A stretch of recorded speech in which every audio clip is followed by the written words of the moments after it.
Go over just a little bit. There, that works. Yeah, looks good. Okay. So we got a few people already. Great. Yeah, Chris. I'm the 8th. She's the 13th, and then there's Valentine's Day the 14th. Now the nice thing is that because her birthday is the day before Valentine's Day, the whole world reminds me. Oh, let's see. We got David and Chris and Tricky Dicky and Lauren and Jeff. all kinds of people here. Yep, we're doing good. And the thumbnail. My two daughters were here last year. Hey, BC. And we did some fishing and stuff.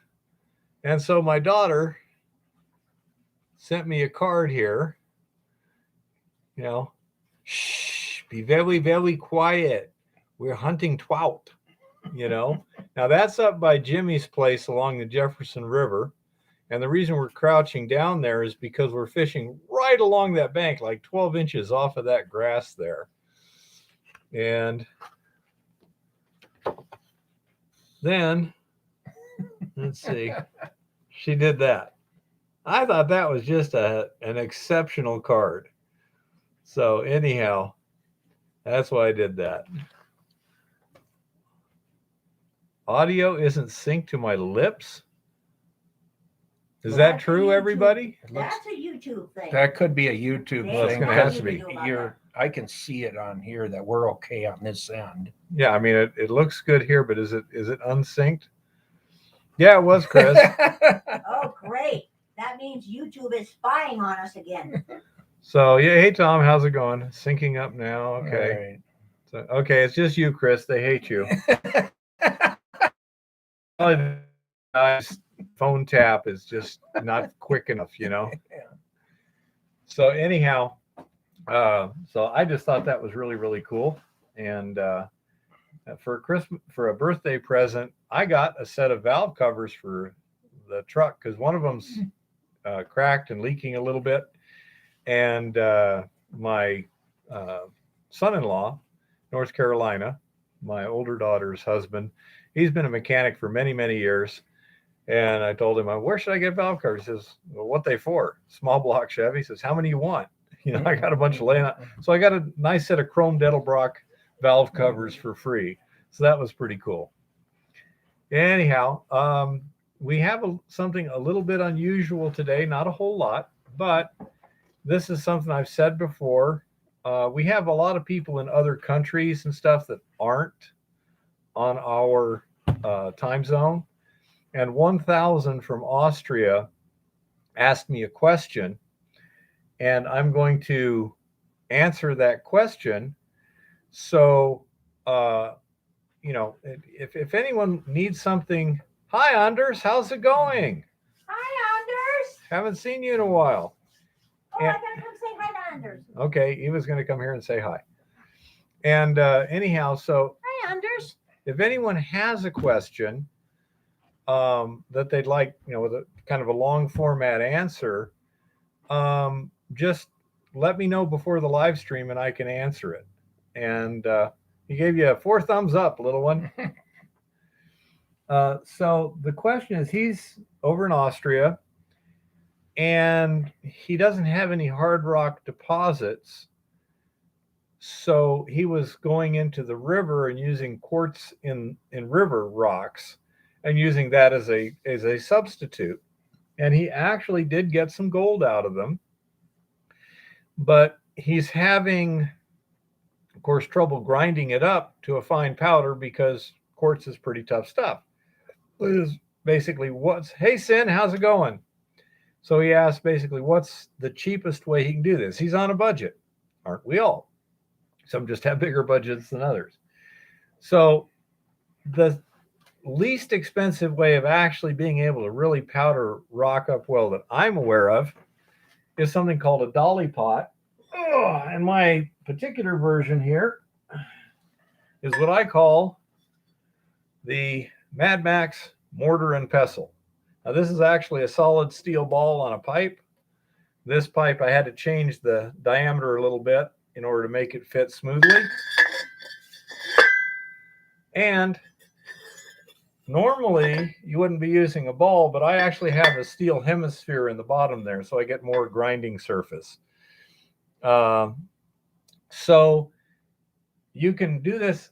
The simplest way would be like go get a black iron, like 2-inch piece of pipe, say a 12-inch nipple, 18-inch nipple, and then a black iron cap, screw it on one end, and then just get a big steel bar like an old axle shaft or something. Yep, something hard. And Heavy. Use that. You can either weld the pipe cap to a steel plate or something, or if you don't have access to a weld or something, you're keeping it cheap, just put it on a firm, hard surface.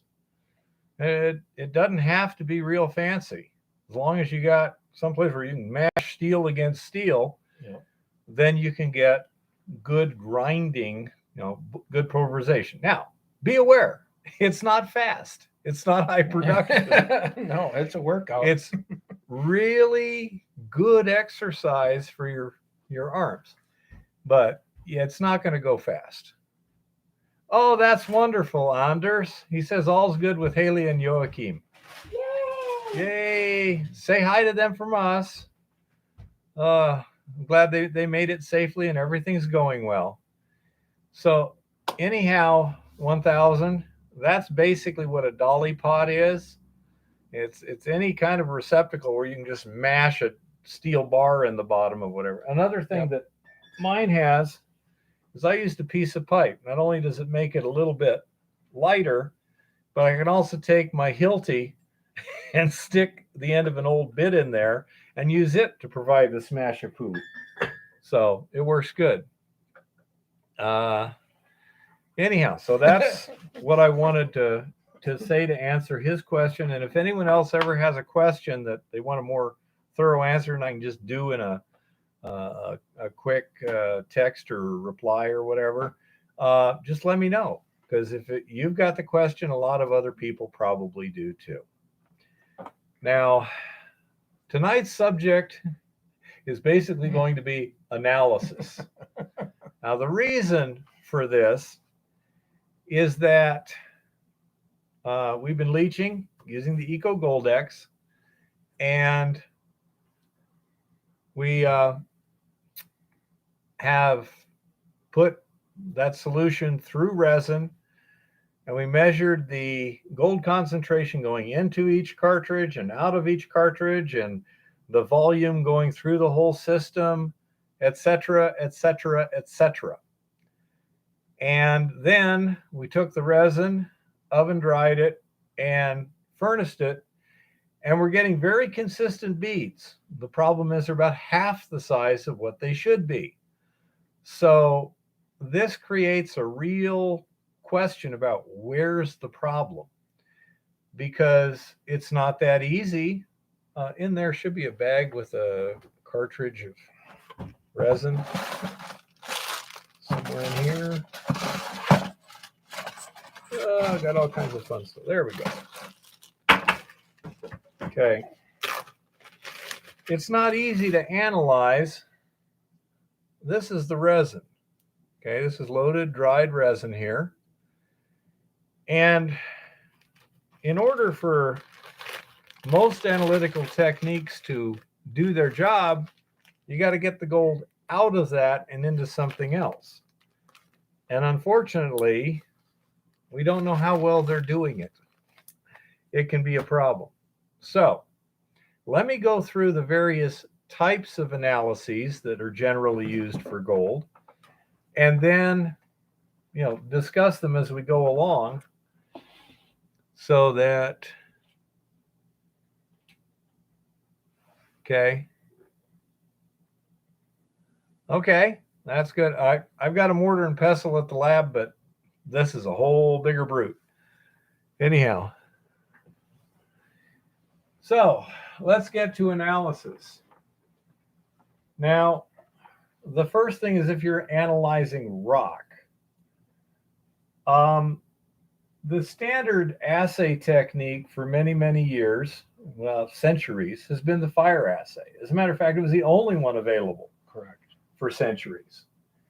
And in a fire assay, they take a sample of the rock, and the whole method of prepping the sample is almost a science in itself.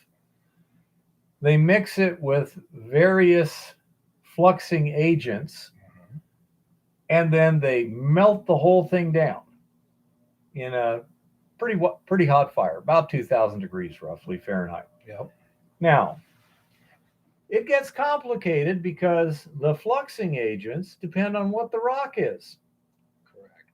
You need to, in some cases, you'll need to have a reducing flux. In other cases, an oxidizing flux. You're going to have certain contaminants that may cause you to need Other to add reactions. this or that or the other to dissolve and extract those nasty things away from what you're trying to get, which is a lead button.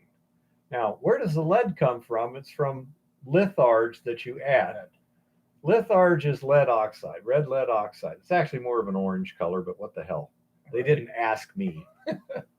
So anyhow, when you mix this in, if it's a reducing charge, then it will naturally exchange oxygen with the litharge and reduce the litharge to lead, which will percolate through everything and kind of gather up the gold.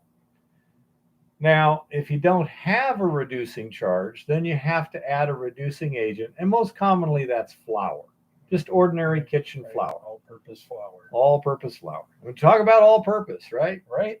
So anyhow, and that will reduce the lead. That's the purpose. Now, sometimes you will add silver in order to improve the ability of the lead to collect the gold. Okay, if you already have enough silver in your ore, you don't need to worry about that. Many ores have enough, some do not. So you may have to in quart, that's what they call it, where you're deliberately adding in quart. At least as much silver as there is gold. Okay. Once you've melted all this down and the lead has had its time to collect into a pool in the bottom, then you take your crucible, dump it into a conical mold. The lead goes to the bottom. It all cools. You break the lead away from the slag. Usually they will like beat the lead into something that kind of simulates a cube. Yeah, pound it out again. And the purpose is simply to get all the slag off of it. Correct. Then they take that cube and put it in what's known as a cupel, which is a small crucible. It's kind of a dish, but a thick one. It's got a dish-shaped top. Yep. You put that on top, and It's made out of bone ash. That's important. It can be made out of other stuff too. Yeah. But anyhow, the cupel is made out of a material that is wetted by molten metal oxides, but is not wetted by liquid metal. Therefore, as your lead bead melts, it forms this pool of lead that's, it won't soak in. Right. But as the surface of that oxidizes, that does soak in. So as that lead oxidizes, it gets soaked into the cupel and forms a smaller and smaller bead. And eventually you wind up with something that looks kind of like one of these. Now, these are bigger than any of the samples I've done, but that's maybe a gold. Yeah. Those are a lot easier to see. And anyhow, the precious metals will be concentrated in the bead, and the base metals will typically be eliminated. Then you have to determine how much of the precious metals is gold. That's usually done by what they call parting the bead, which is mashing it flat and then dissolving in a nitric acid, which will dissolve the silver but not the gold. Then you can weigh the gold, and the difference between the original bead and the gold is the silver. So by this method, you get how much gold and how much silver. Now, the question is, what can go wrong? Answer: a lot. First of all, in the fusion part of the assay, if your flux is not correct, You can get very poor digestion of the rock. Right. You can get formation of matte, which is kind of metallic oxides or sulfides that will tend to trap gold and silver. Right. You can get all kinds of things that happen where the gold and silver never make it into the lead. Yeah, contamination within the rock. Yeah. And then in the actual finish, you can have errors too. But in general, if you've done everything right, you can get a false negative because for some reason your precious metals didn't wind up in the final bead. Yep. But you cannot get a false positive unless you have contamination. If you're reusing a crucible, if Right, your right. reagents are contaminated, specifically the litharge, if it's not assay grade litharge, can have significant amounts of silver in it. Right. Okay. So to figure that out, you would do an assay with just a blank, you know, and if you get silver and you know there's no silver in the rock you were assaying, that's coming from litharge. Every new batch of litharge, if you're working to that level of precision, should be tested. Okay. Now, there's another thing called an AA finish for a fire assay. Now, a gravimetric finish means that you weigh the bead, then part the bead, and weigh the rest. Now, as you can see, that's limited by your ability to weigh very small quantities. An AA finish, they take the bead and put it in aqua regia, and then run the aqua regia For the through finish. an atomic absorption spectrophotometer, and that gives you a much lower detection limit. For what we're doing, because we need pretty darn good grades, the standard gravimetric finish is fine for us. Right. Okay. So far, we're doing good. Okay. So now, what the heck is an AA? AA stands for atomic absorption spectrophotometry. And what you have is you have a lamp here. You have a detector here. And down here, you have an oxyacetylene flame. You introduce a liquid into the oxyacetylene flame, and it vaporizes it, and then those atoms are floating up here. And it has to be in the cold exhaust of the flame, not the flame itself. This lamp, for example, they actually make lamps that emit the light of gold. So you'll have a gold emission lamp. You will have these atoms floating in between, and then a detector. Now, the more gold atoms there are between the lamp and the detector, the more they will suck up the light, and the detector will see a drop in the amount of light. And that allows you to detect things down below 1 part per million and such. The problem with that is, first of all, it has to be in a liquid. Correct. Okay. Up here, you could start with a rock and just basically do it directly. Here, you have to convert it to a liquid. The usual way is an aqua regia digestion when you're looking for gold. It'll also digest a lot of other stuff. Yeah. And by using different lamps, you can get a number of different elements. The negative to an AA is that you have all kinds of different light from different elements, and some overlap. Real quick thing here. When you heat an element or when you cool an element, it emits lights of a very particular frequency. Okay. And the light is emitted in very specific frequencies. Probably the best example is sodium. If you've got just a gas stove, okay, take something that you don't care if it gets hot, an old utensil, stainless steel utensil or whatever, and just dip it in a little salt water and hold it over the flame of the stove, or you can use a propane torch, and you'll see a yellow light, a bright yellow light. Now that's sodium yellow. and it's in two specific wavelengths that are close, very close together. Yeah. Okay. And that's just as an example, but each element does the same thing. Some elements, like sodium, it's one or two spectral lines very close together. Others, like iron, have all kinds of lines all over the place. And one of the problems with AA is that iron will also absorb the same light as gold will. Okay. When it's close. Yeah. There's certain spectral lines on the iron that will absorb the same frequencies. So that gives you what is known as an interference. Yep. So iron is an interference. The way they try and deal with that is they will digest it in aqua regia, then transfer it to MIBK. Remember, that's how I knew about MIBK. Yep. Take the iron out. And then get the iron out of the MIBK and then run it through the flame. Now, so can you get a false negative? Sure. If you do anything that doesn't get the element you're looking for to the final analysis, you can get a false negative.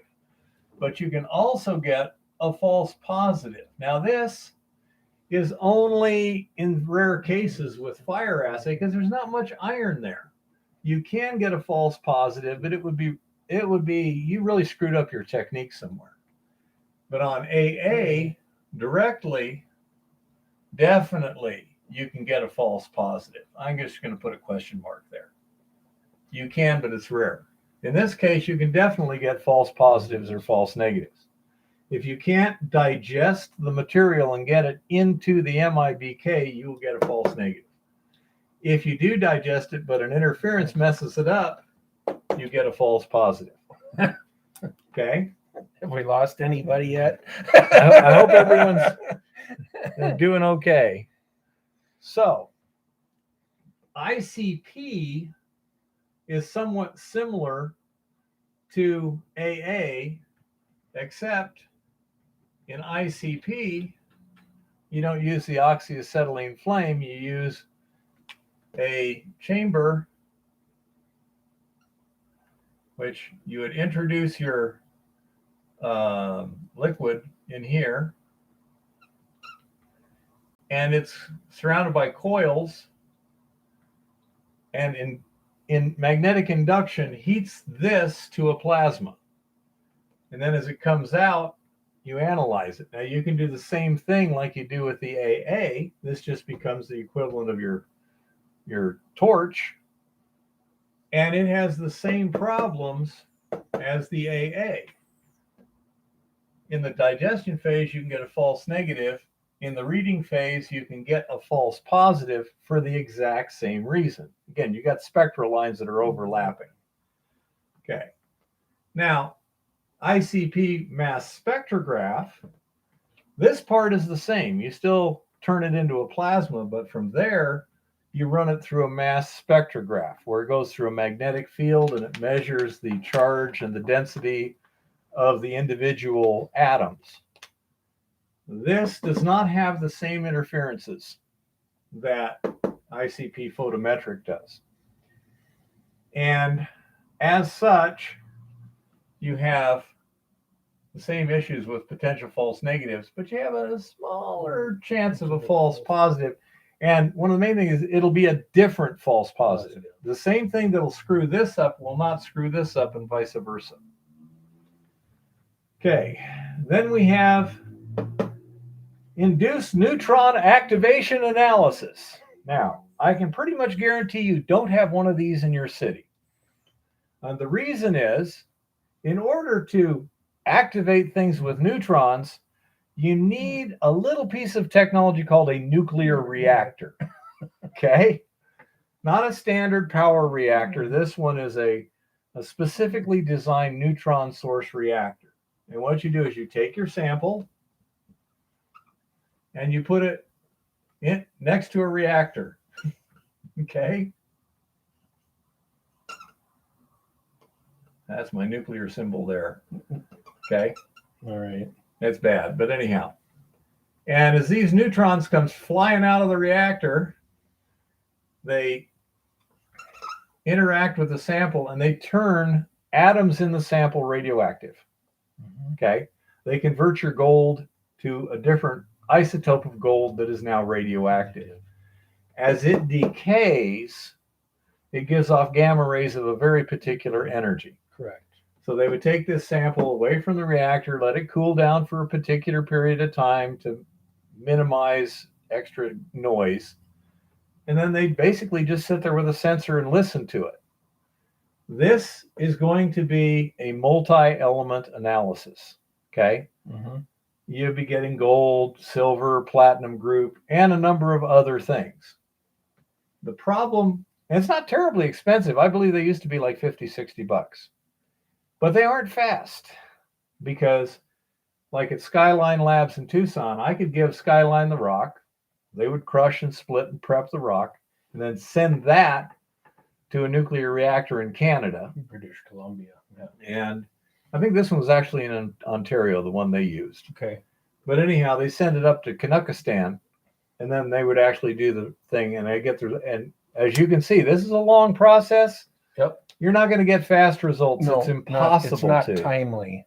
And so the nice thing about neutron activation, there is no digestion. There is no and fusing they digestion. can get a thorough reading of what's in the sample. And too. you get a lot of numbers. A lot of interesting numbers from that. Yeah. So it's very useful. And for something like our resin here,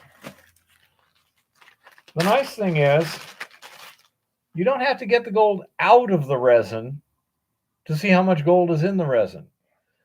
And so we may be doing that to verify what's actually in the resin. Depending upon what the minimums are, like at Act Labs Skyline, last I checked, it was $300 minimum. Mm-hmm. Okay.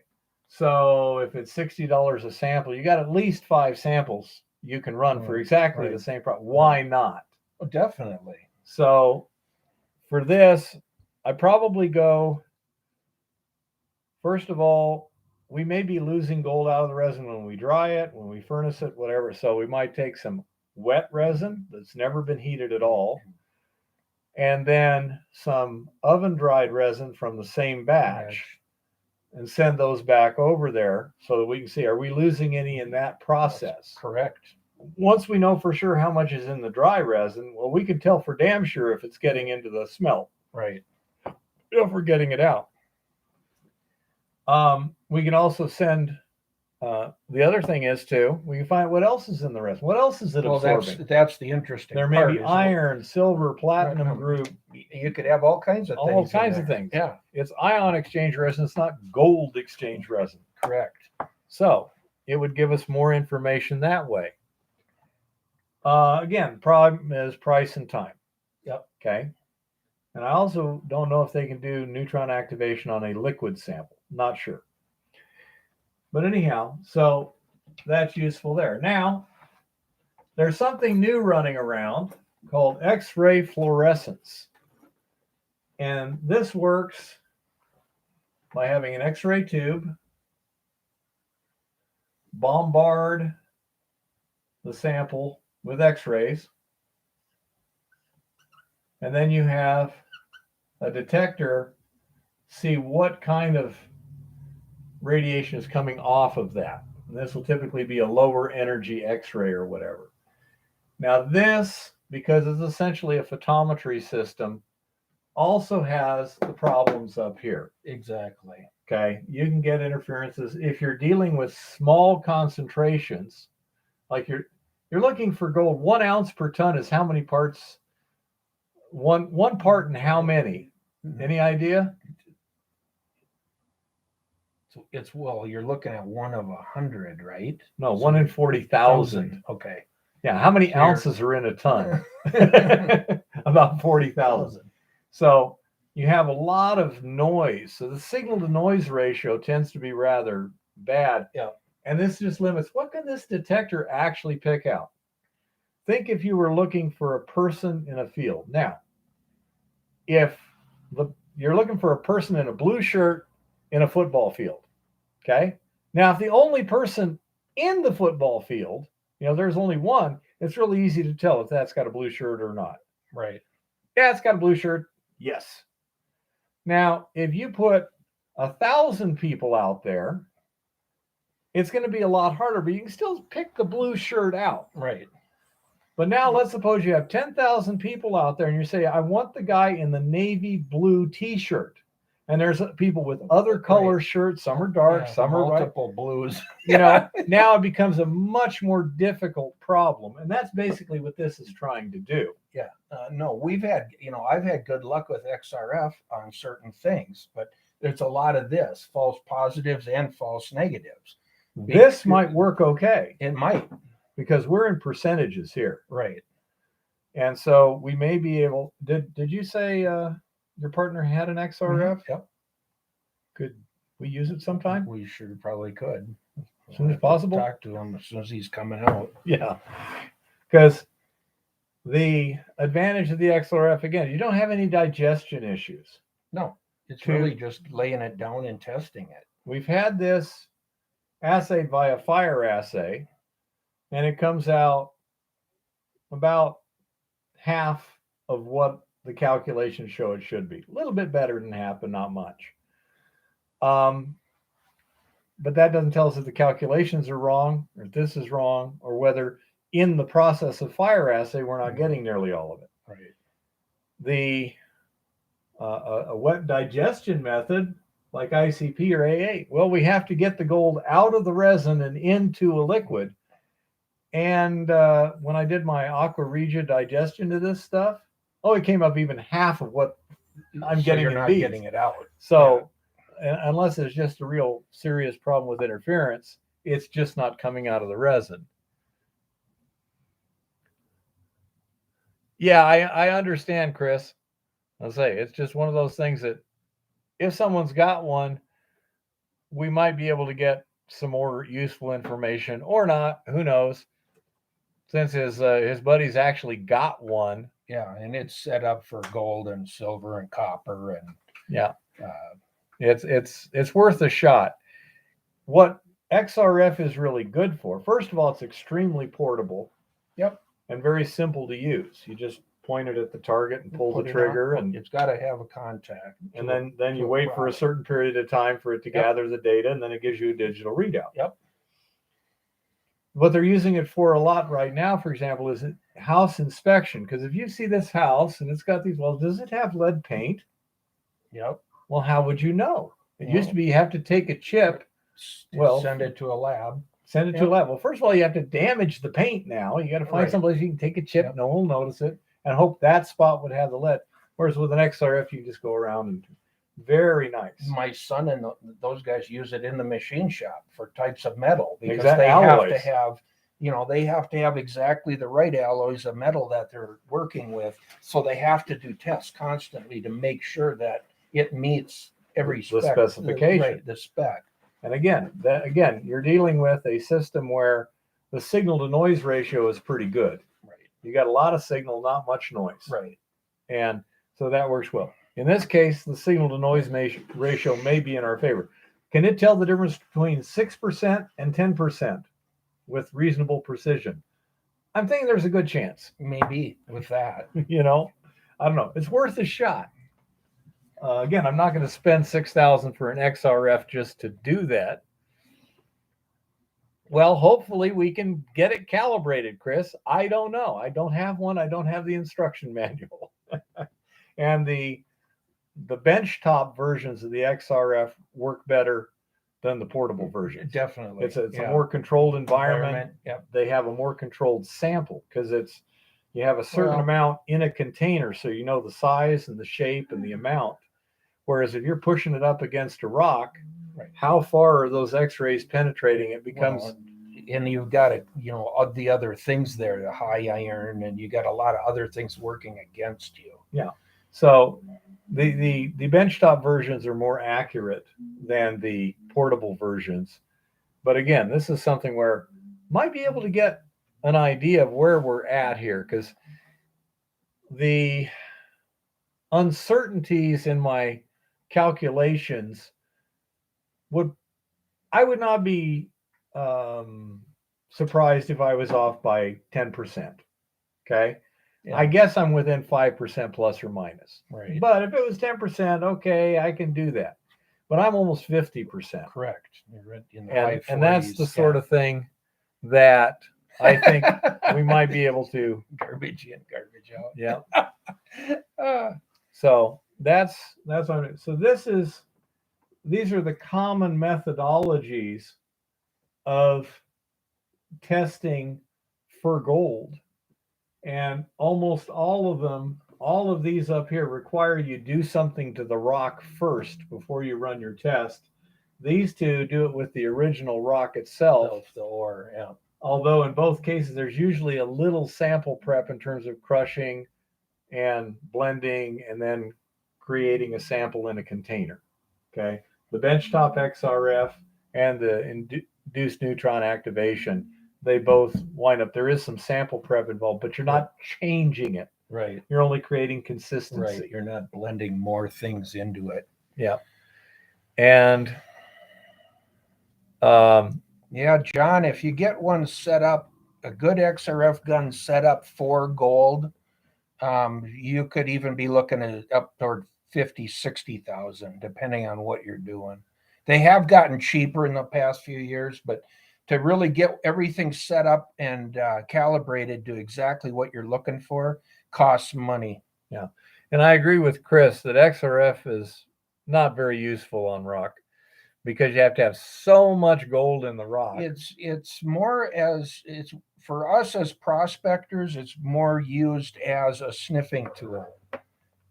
It's not. You mean indicator minerals? Right. You know, looking for what else is there? What is it showing? Have multiple tests to see if you're getting the same test.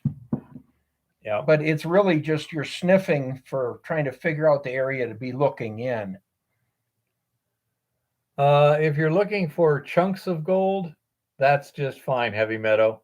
You know, I almost think you could have a piece of gold right in front of that XRF though, and it literally would miss it. It misses it. Yeah. I mean, I gold by itself in an XRF doesn't even seem to compute. Yeah, it's really not good.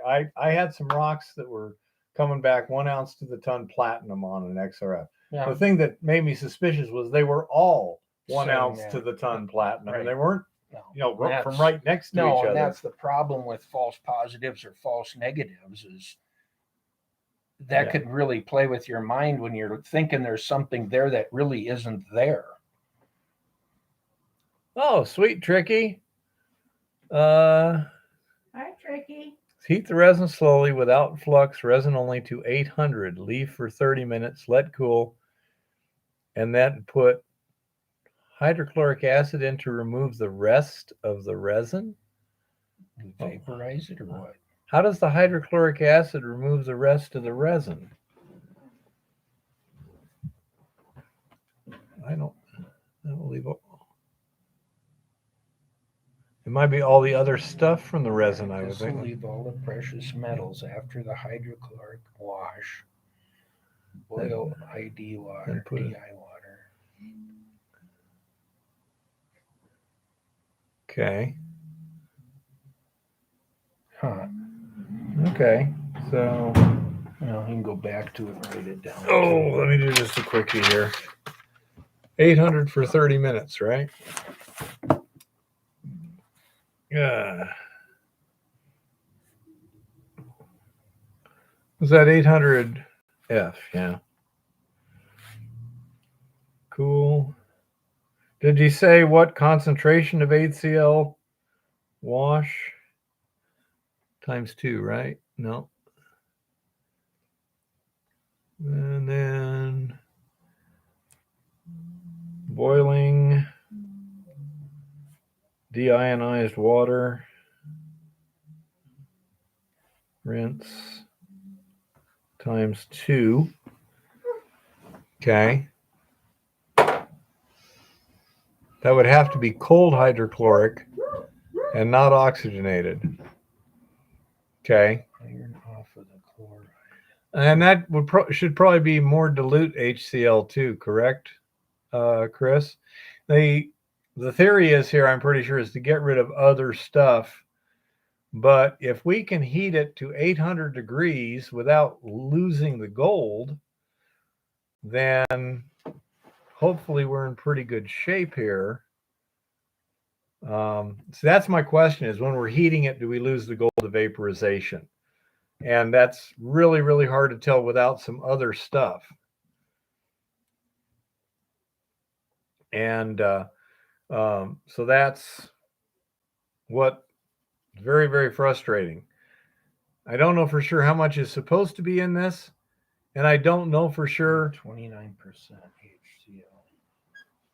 And I don't know what is in it for sure. So it's very, very frustrating trying to shoot when you can't see the target and you can't see whether or not you hit the target. Very, very annoying. But anyhow, that's our situation with that. And the problem with this is we're trying to design a system. And without being able to accurately analyze the different things that happen in the system, we don't know what the system is doing. For example, Let's start over. the present idea, as we start with the mine, here's our little decline here.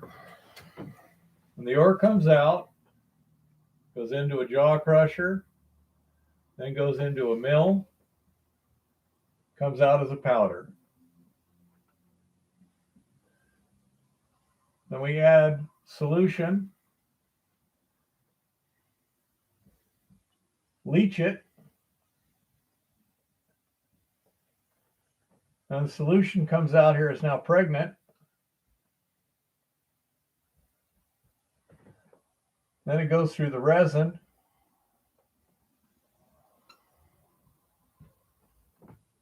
And then solution goes away. The resin goes to recovery. Okay.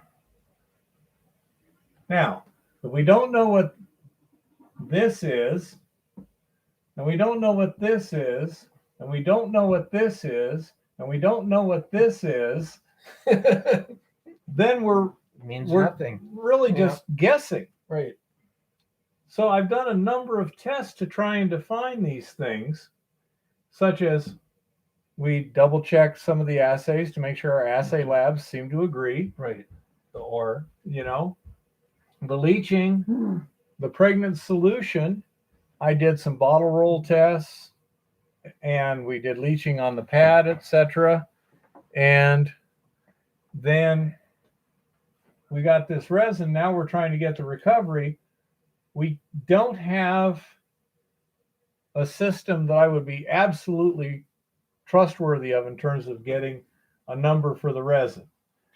At the moment, the number is 5.46% gold by fire assay. That seems to be very consistent with the bead sizes I'm getting. Yep. But in order to get this, then this somewhere in here you're losing this pregnant solution and barren solution,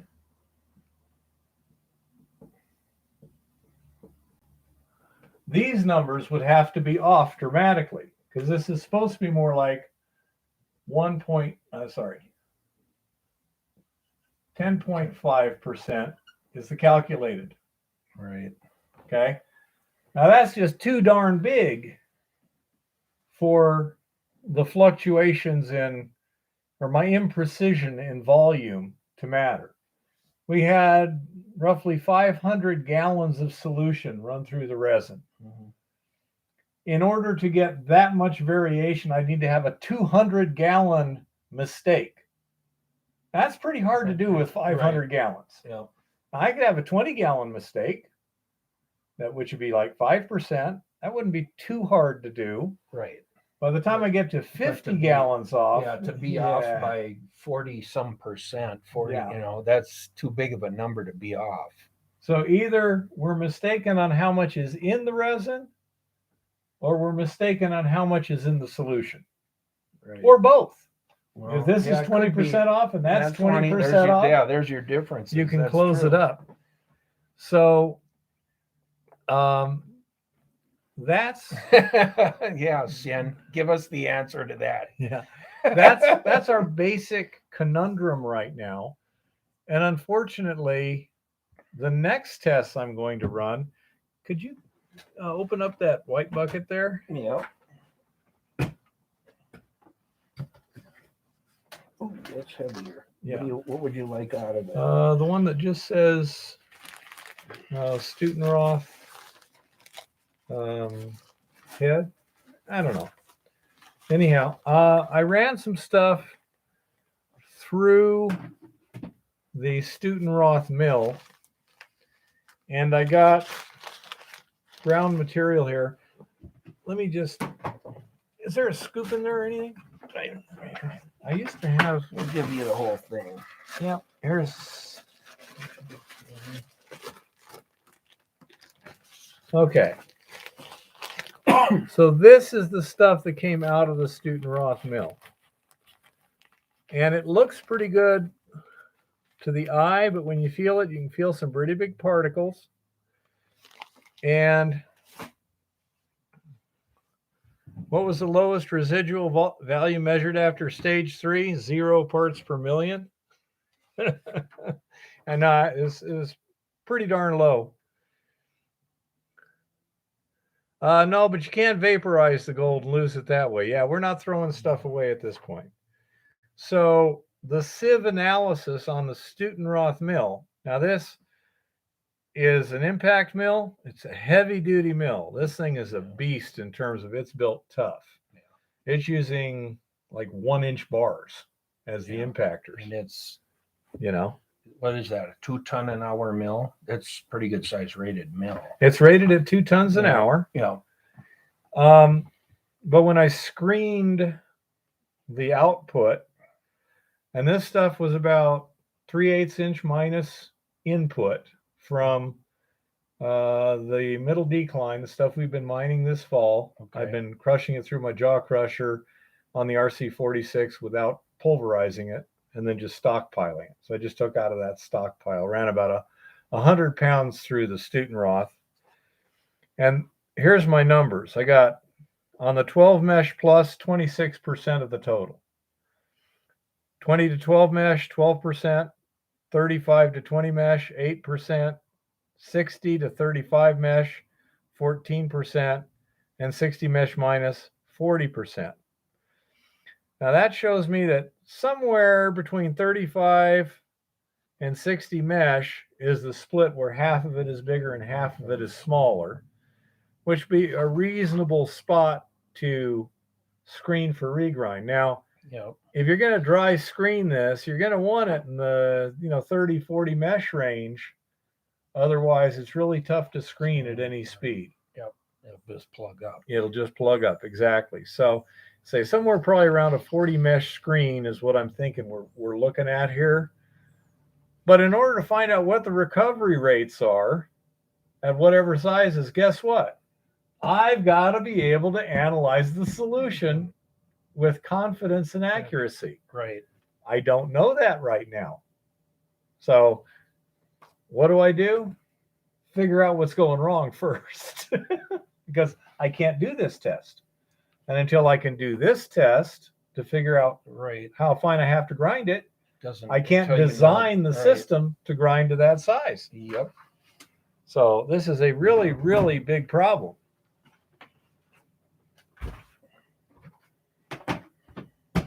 And so I'd say that's my issue right now. Now the local lab is running it on his mass spectrometer ICP. It's one of the samples of solution that I've had for other purposes. I didn't tell him what, and I'm not even going to mention it on video. Right. But it's one of the ones that I have that it's already been analyzed, so I know what's supposed to be in it. Right. And we'll see what he comes up with. And then we'll go. So hopefully in a couple of days, I'll have an answer. Because if his Now, Sin, now you got to go back and watch this Yeah, all you go- over again Ah. because we need your input here. Quick synopsis. The pregnant solution before and after the resin, when I calculate how much I should have in the resin, I get 10.5% gold. When I had a fire assay the dried resin, he came up with 5.46% gold. My beads that I'm getting while I'm smelting it is about the same. Close to that. It's number. Yeah, essentially it's pretty good. identical within things. We don't know if we vaporized some gold during the drying process, but only dried it to like 250, 300 degrees. So it shouldn't be too bad. And so where's the error? I mean, the difference between these two is really, really big. And we don't know which one is that, or either. I mean, again, this could be 20% off and that could be 20% off in the other way. And now we've closed the gap. I don't know. So let's say we'll try doing an XRF on this and we'll wait for the results there. We can also send this Right. known solution to several different labs Right. and See what the see what similarities are coming yeah, back and at. just kind of referee. I mean, if you have like one lab says it's 10 Yeah, and so another one- lab says it's 10 and another one somebody says comes in between. it's 5, it's like, okay, it's probably 10. Right. No. If they all that's- come back at 10, then it's like, okay, it seems to be it's 10, so it's probably in our. Exactly. No, that's a good reason to test again. Well, and another thing, whenever something doesn't come out right, don't ignore it. Okay? If it's not That's- matching up, No, that's dig until you figure it out. Yep. Why is it not matching up? Because well, and that's true in even the placer guys. I mean, if your test hole says there's this much gold there, and you got it out in your test to begin with, and then you bring in the bigger wash plant and start running material, and you're only getting a percentage of what the original test analysis was, you got to stop and figure out what happened, what's going wrong, not wait till the end of the season when you burned up all your money and not found what you were supposed to find. yeah, You know, as soon as something goes wrong, there's a reason. you start You're looking right. And, carefully. you know, what's the reason? You know, the ground could change. Mhm. And this, you know, in this case, we're not sure here on this, but you know, in placer, your ground could change. You could be adding too much waste and not stripping correctly. Your sluice box maybe is an issue, not enough water, too much water, angle changed. Got your eraser thingy? Yeah, something, you know, there's too many variables that can go wrong. And if you're not constantly watching and paying attention to those variables, it can take away from your pocketbook real fast. Let me show you something else that could happen and what I did to try and minimize the possibility that screwed me up. We have these filter cartridges.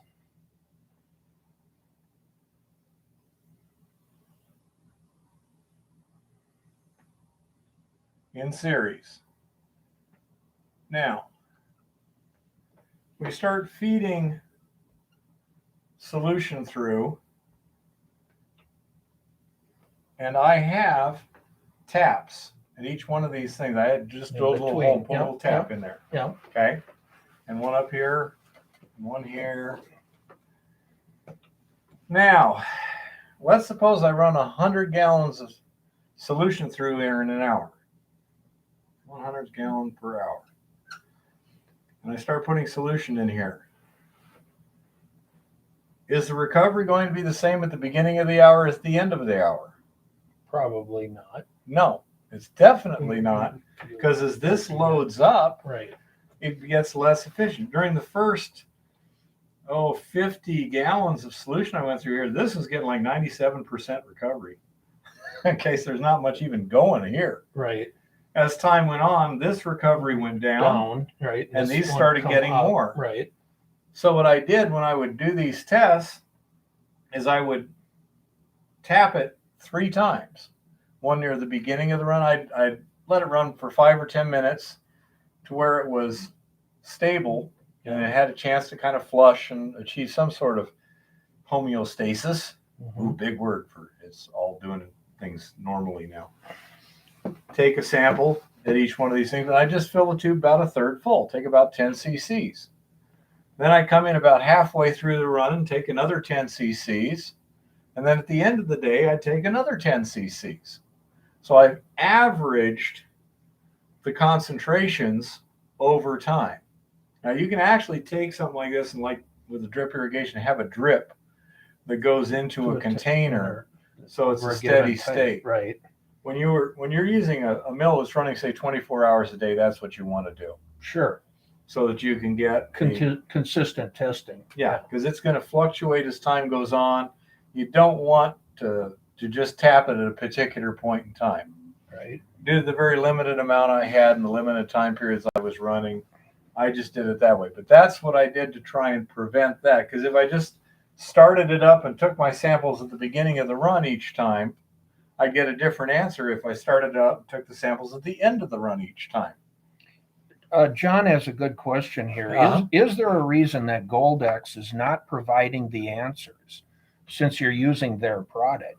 Well, first of all, Goldex is a proprietary chemical. Right. So we can't simply ask them, what exactly is in it? Right. What does it do? And they'll say, that's a secret. It's a trade secret. That's one thing. Number two, the particular person that we're dealing with in Canada that's selling us the product, in my opinion, is not a tech rep type person. He's a salesperson. Some of the information I've gotten indicates to me he doesn't have a deep understanding of what's going on. He's kind of like a salesperson on the car lot. He's not a mechanic. Right. You know, it's a big difference if you talk to a mechanic versus a car salesman. Yep. Well, he's a salesperson. There's nothing wrong with salesmen. You know, they make the world go round. Nothing happens until you make the sale. Right. But nevertheless, there's a huge difference between a salesperson and a tech rep. And Does the company that make it, though, have a technical advisory group or anything? He hasn't referred me to any such person. Well, that's a problem. When I've asked him some things. And Chris, his opinion is they're not really sure themselves, just that it works.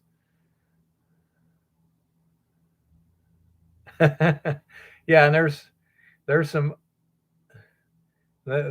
other complexities in terms of even what they put into it. Then they expose it to a high heat, which then recombines all the chemicals into other stuff. So basically it works. Not sure exactly how it works or what kind of gold complexes we're getting. Gold does not dissolve. Gold turns into a complex that is then soluble, like gold cyanide, the gold, the thiogold complex. I'm not sure what that is. And so it's the complexes that you're actually dealing with in a solution. And without even knowing for sure, and Chris's opinion is there may be multiple complexes at once. It's not just the gold thio. You maybe have a gold thio complex from ammonium thiosulfate and a gold cyanide complex from sodium ferrocyanide. Well, and you're getting copper and silver more than likely if it's in the rock. So yeah. you're creating a whole nightmare in there. Yeah, it's very complex chemistry of which we have way too little information. John Gow. I think that may be the guy I was talking to here. Let's see. First of all, I think it's search.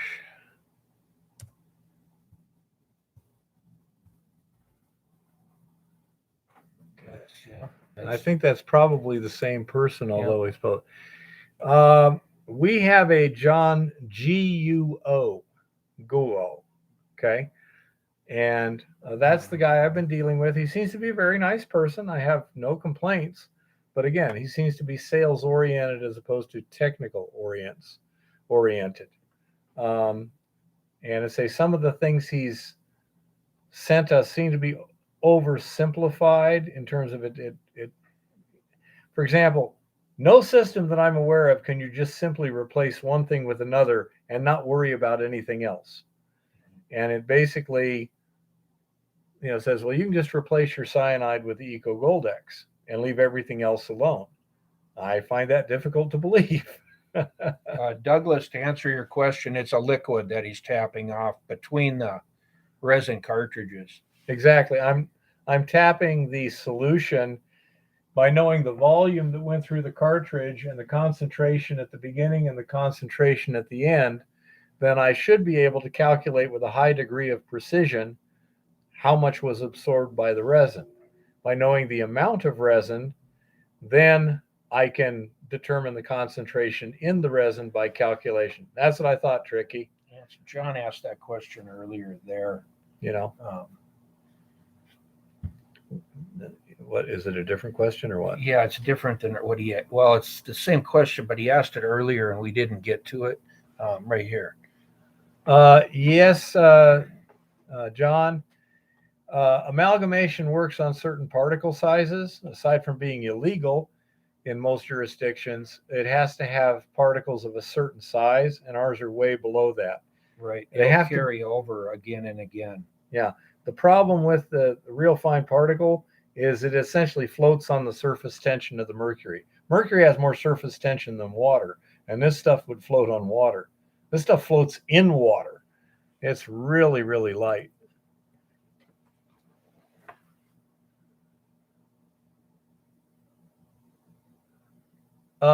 In answer to your question, smoking, theoretically, absolutely. The question is, are the ions that you're capturing going to be valuable enough, and is the resin selective enough? For example, are you going to just get a bunch of iron, which isn't terribly valuable, or you're going to be getting copper, which is more valuable, or would you be getting gold? If there's enough valuable minerals in there in solution that you can acquire through whatever reason, one thing you can do, for example, if you had like acid mine waste with a lot of copper in it, you can run it over trash iron, just scrap iron, and it'll precipitate the copper. Correct. So yeah.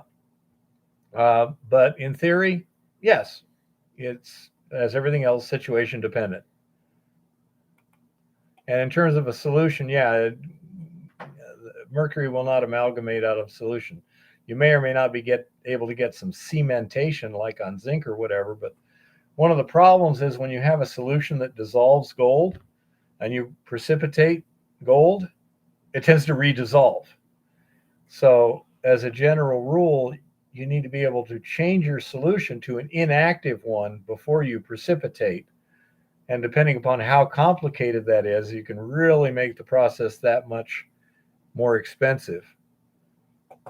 Possible, Jeremy, but we think we're getting more vaporization rather than combining with oxygen.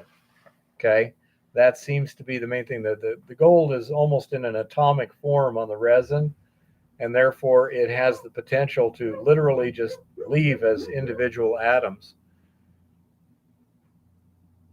Yeah, or I could just put some charcoal on top of the charge.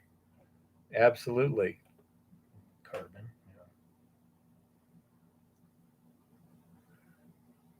Yeah, that may be part of what works, although I haven't been using a lot of sunlight on all this, Tricky.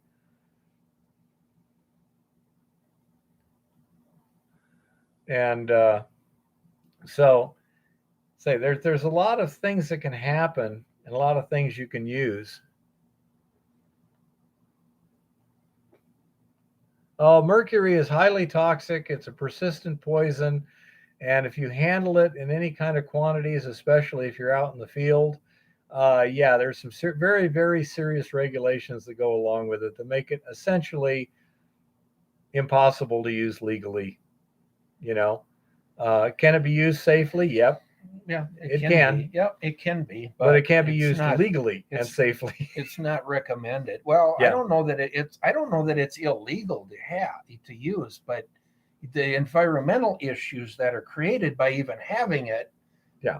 basically make it in a way illegal. Yeah, it's effectively I illegal. mean, you can set up an indoor amalgamation process. That is doable and permittable, but it's got to be all done on the up and up. Yeah.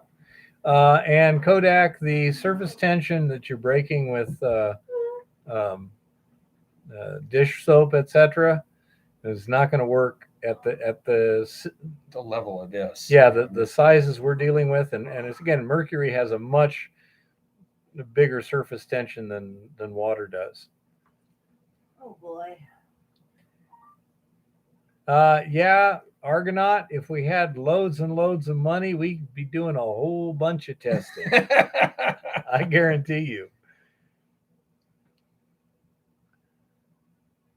Yeah, exactly. Gold Stream. I think legally you can, use it here as long as, you're not up in the forest with it.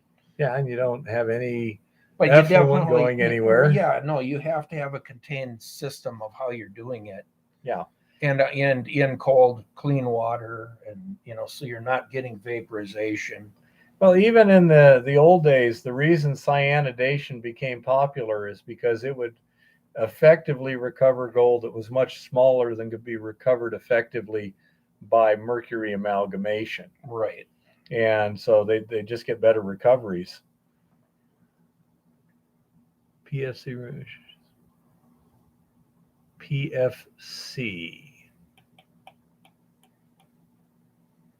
Oh, potassium ferrocyanide. Possibly. Let's say there's a number of possibilities. Oh, I understand, John. Let's say there's a difference between technically reasonable and legally reasonable. And there's a lot of stuff you can do without a real problem technically that the government won't allow you to do. Yeah, Tom. Participation. Oh, let's see. Crank it up.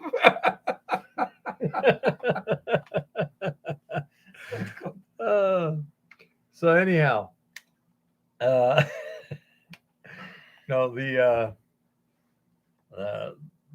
say there's various things you can do. There's various, for example, in our state, you can't use cyanide. Now, Nevada uses cyanide by the thousands of tons. Yeah, without a problem. Montana's an interesting place, but in Montana, it's simply illegal. Technically, be perfectly feasible, but not possible. Anyhow, so that's why we're looking at something that isn't banned.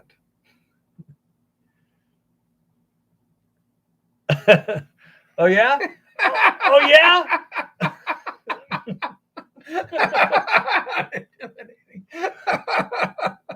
Yeah, Gold Stream, except in Montana, it's illegal. Yeah.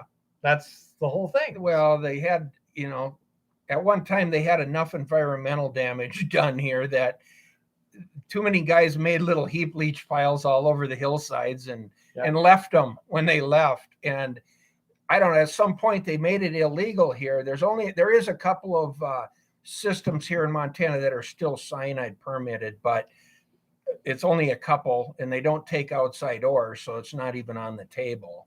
Yeah. Beyond that, they don't understand the science has moved forward 50 years on it. Well, it's not only the science; it's just the technology was there then. It's just it's when you have fly-by-night operators. They left all these drainages full of, cyanide and clay and. Oh yeah, but how much was actually cyanide? How much was toxic? Probably not that much, but enough that they could find it. Yeah, and if they could read it. Where they used to check parts per million, now they're checking parts per freaking trillion. And then the question is, will that hurt you? No. At the mine I was working at Goldfields, the pregnant solution coming out of the heap had less cyanide per pound than was allowed in wheat flour. Seriously. And that's the leach solution. That's Right. not Right. a spill or Right. anything. Yeah. And your all-purpose flour is full of it. Yeah. Naturally. Yes, cyanide does degrade under sunlight, and also if the pH gets below about 10. Correct. So basically, in natural soils, it's just going to disappear. There were some guys in Arizona years ago, the same sort of thing that was fly by night. Yeah. Well, they went to the hospital because they let the pH in their pregnant pond drop too low. And the inspector said, when I saw it, it was fizzing like soda pop with hydrogen cyanide gas. He said, and he said, they paid for it though. Yeah, they survived. But he said they threw up so violently that they sprained all the muscles in their abdomens. So those are the kind of things you don't you see, want. and that's it. You have somebody that screws things up. It's like, okay, so some guy goes drunk driving. Do you forbid everyone from driving? No. It doesn't No, make any sense. You but know, yeah. that's the thing is those laws and rules need to be relooked at under, Yeah, John, that I agree. You need to talk to some people and the regulators. It varies state by state. And what do you mean by sealed system? How good are the seals? I mean, these heap leaches now have like double containment systems with a fabric between and leak detection systems and all this other stuff. Right. It just gets, very complicated. Years ago, I was talking to the Arizona Mines and Minerals guy, and he said, if you do a tank leach with secondary containment, it's a lot easier to permit because you can actually see a leak. Yeah. And then find it and clean it up before it goes anywhere. So we can do that a lot easier than the heap leach. Yeah. And that's why. That makes sense. But yeah, technical practicality does not. It's like old Elon Musk sitting over there waiting to launch a rocket in Texas, waiting for the environmental impact statement. Well, we don't want to run over any seagulls, but if it happens, oh well. Well, I like the one the carbon and sulfur issues with diesel fuel. They want to take all the sulfur out of the diesel fuel, and then what's happened over the last 50 years is in the agribusiness, in growing corn and soybeans and things, now they're buying sulfur to put back on the fields that used to historically kind of be there naturally from the air. And so on one hand, you're banning and taking all this away. And on the other hand, these guys are buying it from any source they can get it in the world to dump it back on everything. So, where's the balance? I like the idea of sunset laws, gold miner. Yeah. I think all laws should have a sunset period. Yep.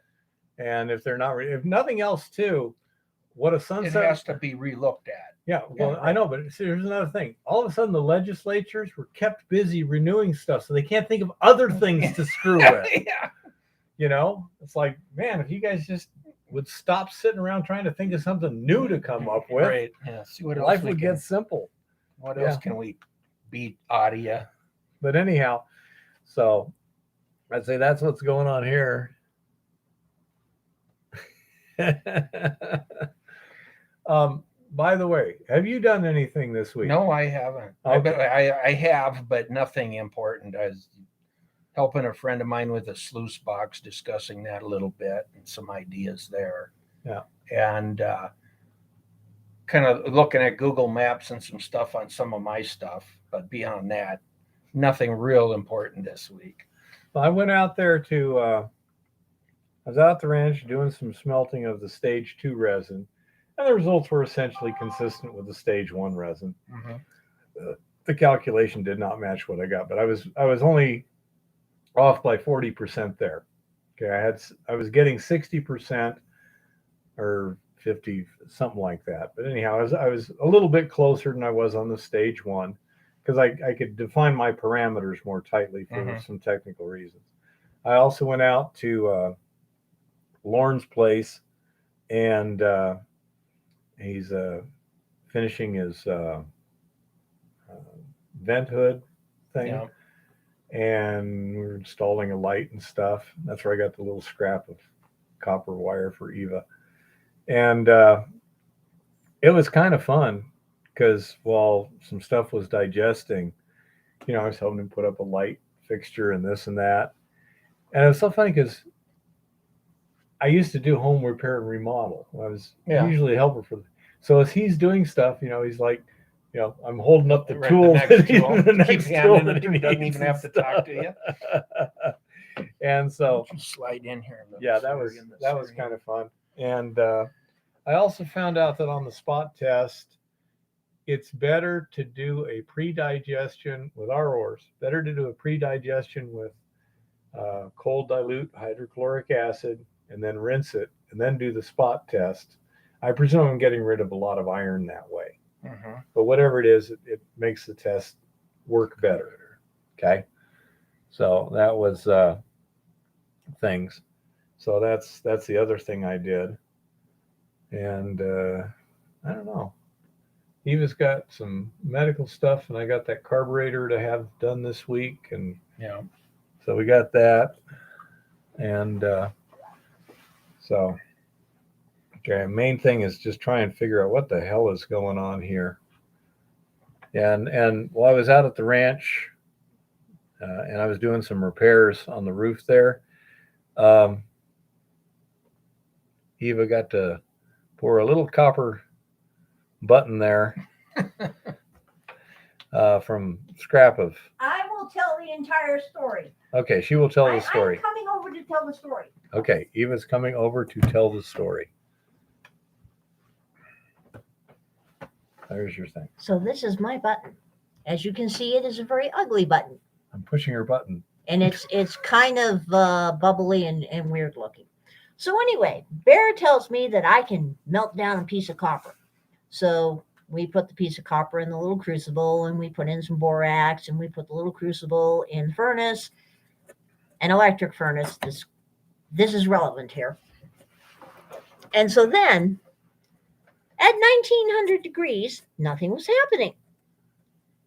So we brought it up to, 2000 degrees, and the wire was red hot, orange hot, almost yellow hot, but nothing was happening. So we brought it up to 2100 degrees.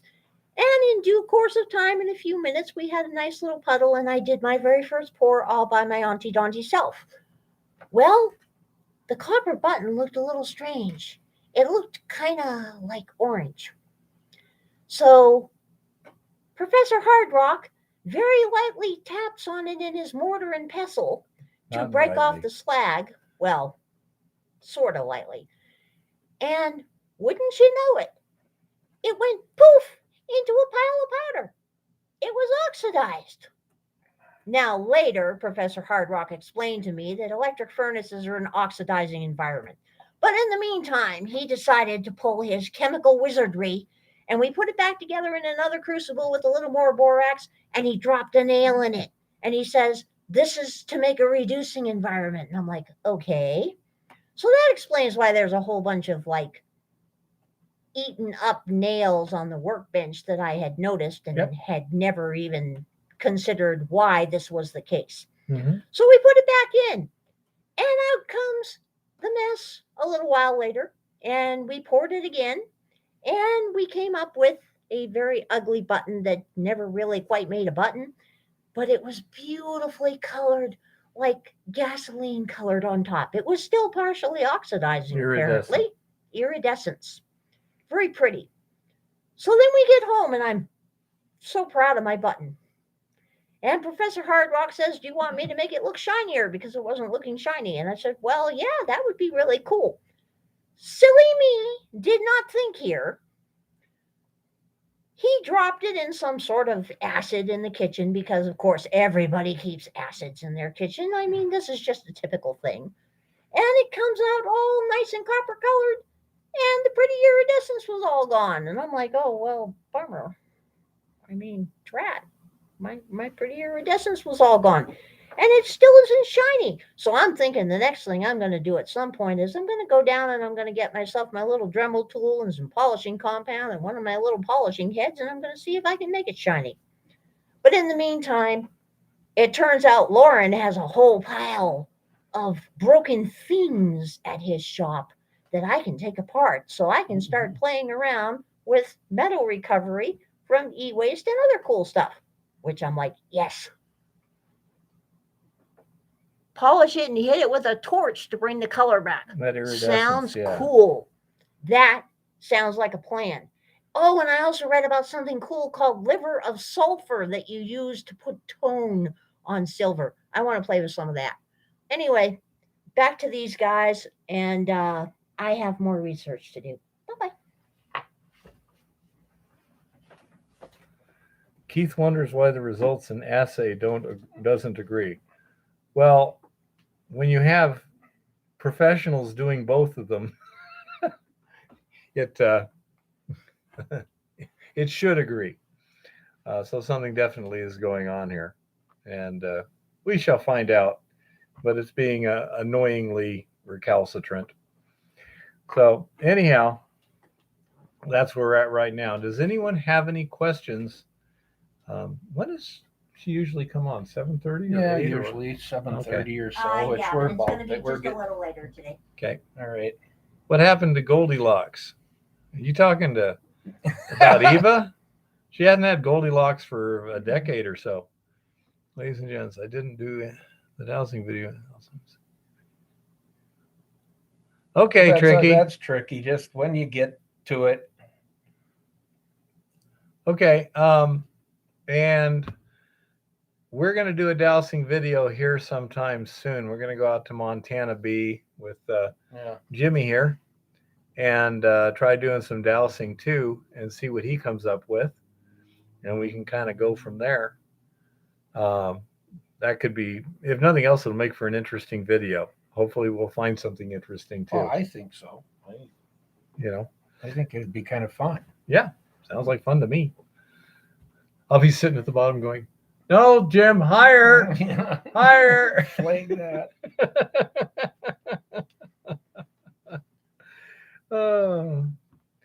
But anyhow, so that's basically what's been going on here.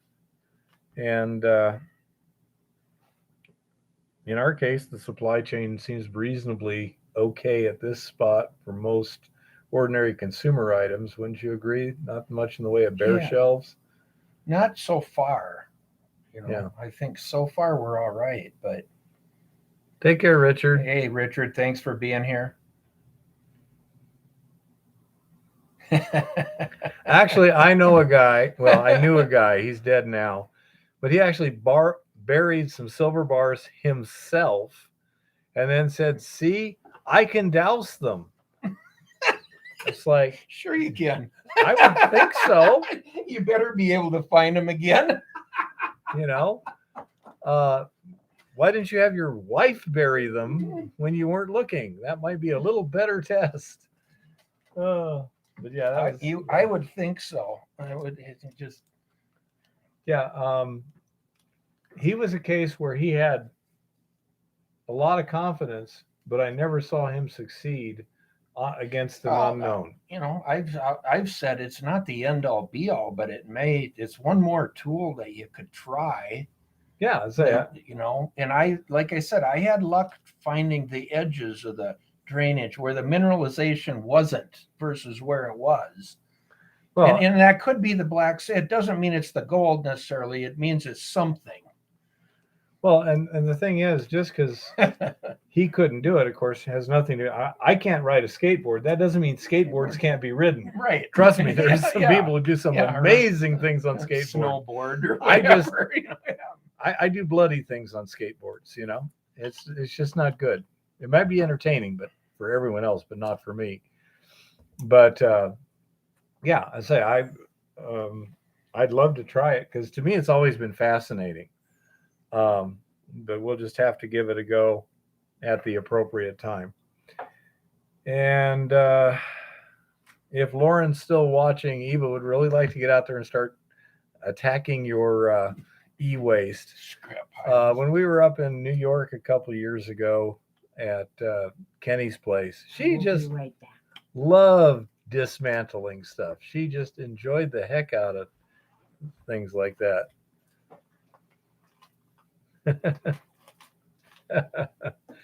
So anyhow, so that would be fun. You do blow things on the pavement, not on the scale. I could probably manage both. I'd be willing to bet you I could land on both the skateboard and the pavement. and the asphalt. Yeah. But anyhow, so I say that's kind of where we're sitting here. Oh, good grief. Okay. Okay. We're gonna give it over to Eva here. Eva has a few health issues going on right now, so she may have to leave suddenly for a few minutes. Yeah, Just be I aware. may have to exit the scene, people. By the way, Is this a... Yeah.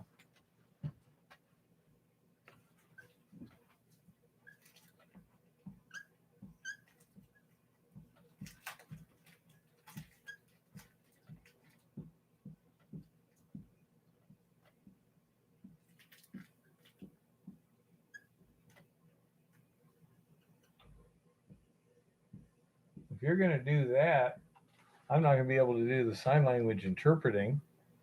Oh, they can see that for a few minutes here. Yeah. Okay. Oh, yay, Lauren. That's supposed to be an apostrophe right there. Oh, yeah, most definitely. Yes, if anybody wants to keep up on some of the interesting news about silver, which, as you all know, I prefer much over gold, you might want to check out wallstreetsilver.com. There's all kinds of interesting videos up there. And if you're on Reddit, the front page of the internet, stop over and see us at our Wall Street Silver. There's always a lot of silverbacks hanging out there in the jungle. Oh, yeah, Resort Dog. They are great. I absolutely love them. Now, as the bear pointed out, I'm currently in the process of drinking nothing but a clear liquid that tastes remarkably like Elmer's glue and has very, very explosive side effects of the intestinal variety. So I may have to exit the scene very precipitously and then return. It's just, one of those things, because tomorrow they're going to be taking a lot of internal photography and also taking a whole bunch of souvenirs along the way. Well, hopefully not a bunch of souvenirs. Yeah, Chris, it's that. And would you believe the PEG? I had hiccups for almost 20 minutes when I started drinking this stuff.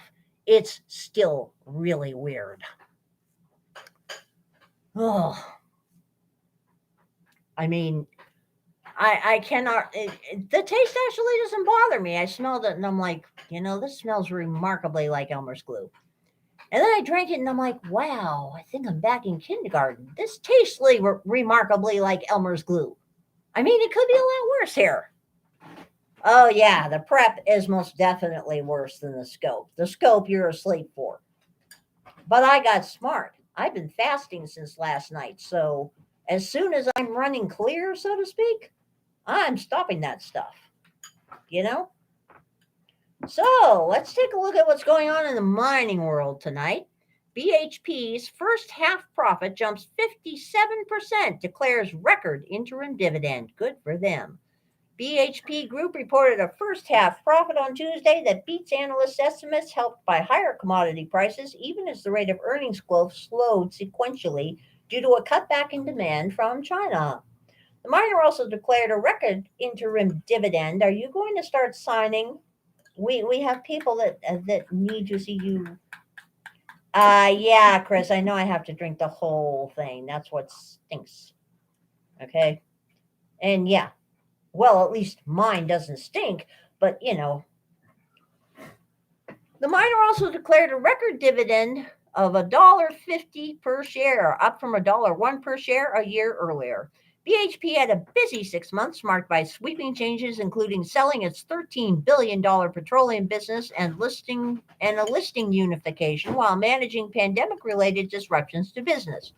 Iron ore prices, however, have halved from last year's record as China's push to curb emissions and easing construction activity in the country's debt-laden property sector curtailed demand. In the near term, volatility in the operating environment is expected to continue. We anticipate that the headwinds that buffeted China will diminish as the 2022 calendar proceeds, BHP said. The company's underlying profit attributable from continuing operations was $9.72 billion for the 6 months ending December 31st, compared with $6.2 billion a year earlier. Analysts had expected a profit of $8.96 billion, according to the research firm Vuma Financial. The near 57% jump in profit, however, trailed a whopping 185% gain in the June half when iron ore prices hit a record high. BHP said labor cost had risen due to shortages induced by COVID-19 restrictions and headwinds from bottlenecks in the supply chain will continue through 2022. Wow. Bottlenecks in the supply chain? I'm astonished. We all know the supply chain has been fixed. The Malarkey administration said so repeatedly, and they've been ignoring it ever since. A shortage of skilled workers has hit Australian miners for months. BHP last month warned of an impact from a delay in Western Australia's state reopening its borders and cut its output forecast. The company said on Tuesday it has lowered its net debt target to $5 billion to $15 billion from $12 billion to $17 billion after agreeing to offload its petroleum business to Woodside Petroleum Limited last year. BHP's net debt was $6.1 billion as of December 31st. Interesting. Roberts says, look at this, Keith. It's good for your stand-up comedian skills, like when my grandpa used to do crossword puzzles to stay sharp. Yeah, improvisation. Bear is improvisating back there somewhere. No idea how that works. Really don't. Peru community to restart blockade of Las Bambas mine road. Oh, here we go again. A Peruvian community said on social media Sunday it will restart a road blockade against MMG's Las Bambas mine, even as a second community agreed to a 45-day truce in its blockade. Las Bambas, which produces 2% of the world's copper supply, has said it will have to suspend production on February 20th if the road is not cleared by then. The threat leaves Las Bambas still at risk of suspending operations, even as the road was being cleared on Sunday. Leaders in the Capac-Marca district agreed to lift their blockade for 45 days following a meeting with new Prime Minister Aníbal Torres. Minutes after the truce, leaders from Corporaque district, which briefly blocked the road as well this week, published their own statement. Good for our brothers in Capac-Marca. Meanwhile, Las Bambas will not pass through Corporaque, the Corporaque Defense Front said in a message on Facebook. Interesting.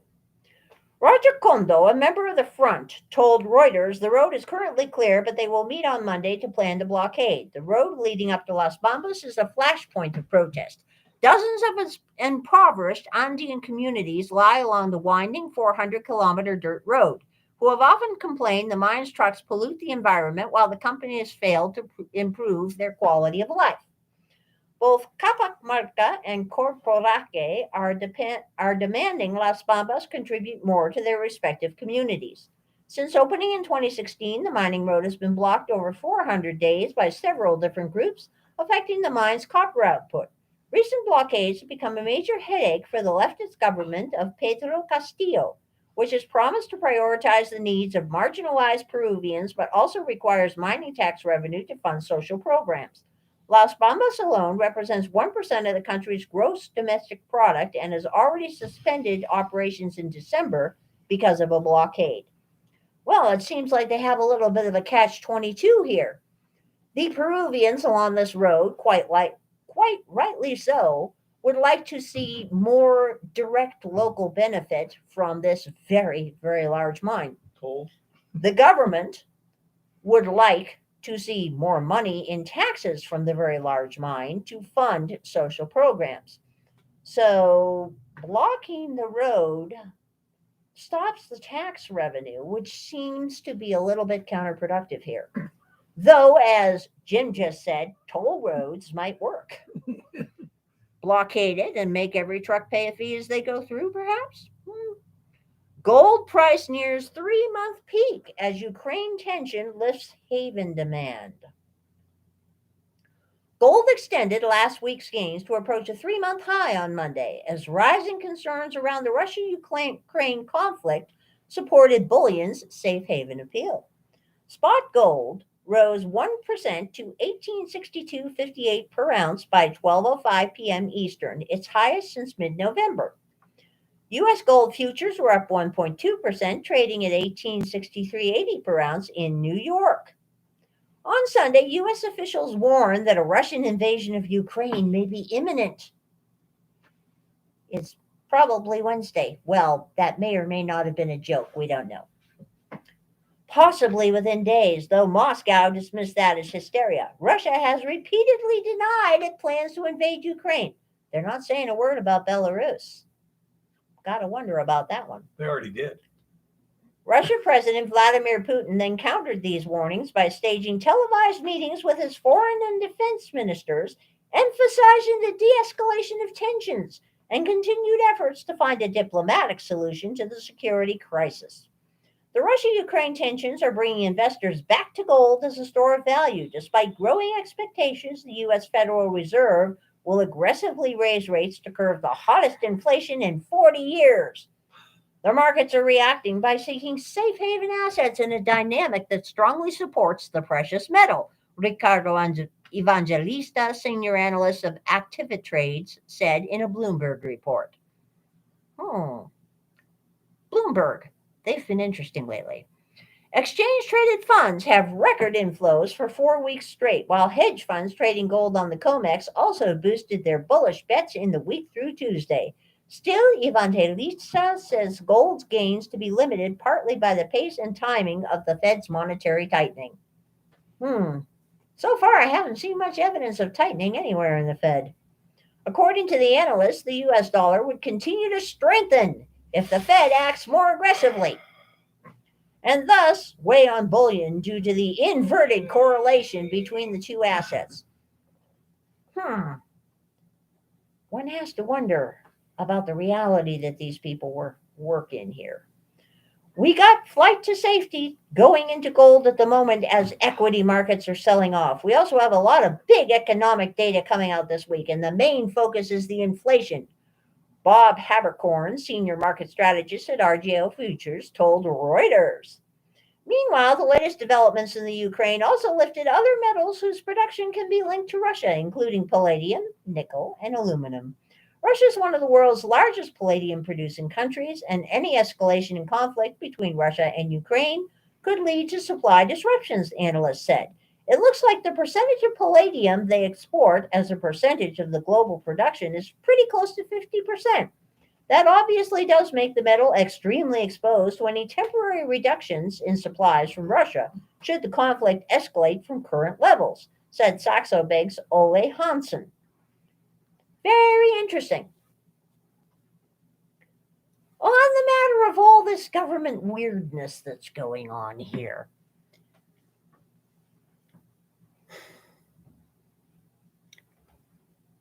well, they're still trying to claim that inflation is only running about 7.5%, which makes zero sense whatsoever. There was apparently some sort of emergency secret meetings today at the Fed, which should surprise absolutely no one. The Fed also has raised interest rates very, very, very slightly on bonds, and for some reason, people just aren't buying those bonds the way you'd think they would. So apparently, there is an inverse correlation between gold and paper. I am still trying to figure out why anyone has any faith whatsoever in paper at this point. I would hazard a guess that the vast majority of the data streaming out of our feral government is in no way connected to reality, at least not the reality that affects us little guys. Somebody was talking earlier online and saying that, with many reporters and financial wizards out there still saying that inflation is a very, very good thing, that they don't live in the same world we do. It is my considered belief that if inflation and even worse, Paul Krugman, he apparently won a Nobel Prize at some point, though I tend to distrust Nobel Prizes in this regard, was saying that there's no evidence that inflation disparately impacts or disproportionately impacts the poor. I found that to be a fascinating position. I really did. Because apparently Mr. Krugman has either never been poor or never bothered to talk to anybody that has been poor. And I would hazard a guess that if inflation disproportionately affected the 1% negatively, the way it disproportionately impacts the rest of us, we would never have gotten off the gold standard, and we would never have gotten away from real money. And speaking of real money, a lot of people have been posting in various places online memes showing lately that the quality of silver ore has greatly decreased over the past couple of decades, that lower and lower grade silver ore is coming out. Now, some people are pointing to this as meaning that there is not as much silver out there.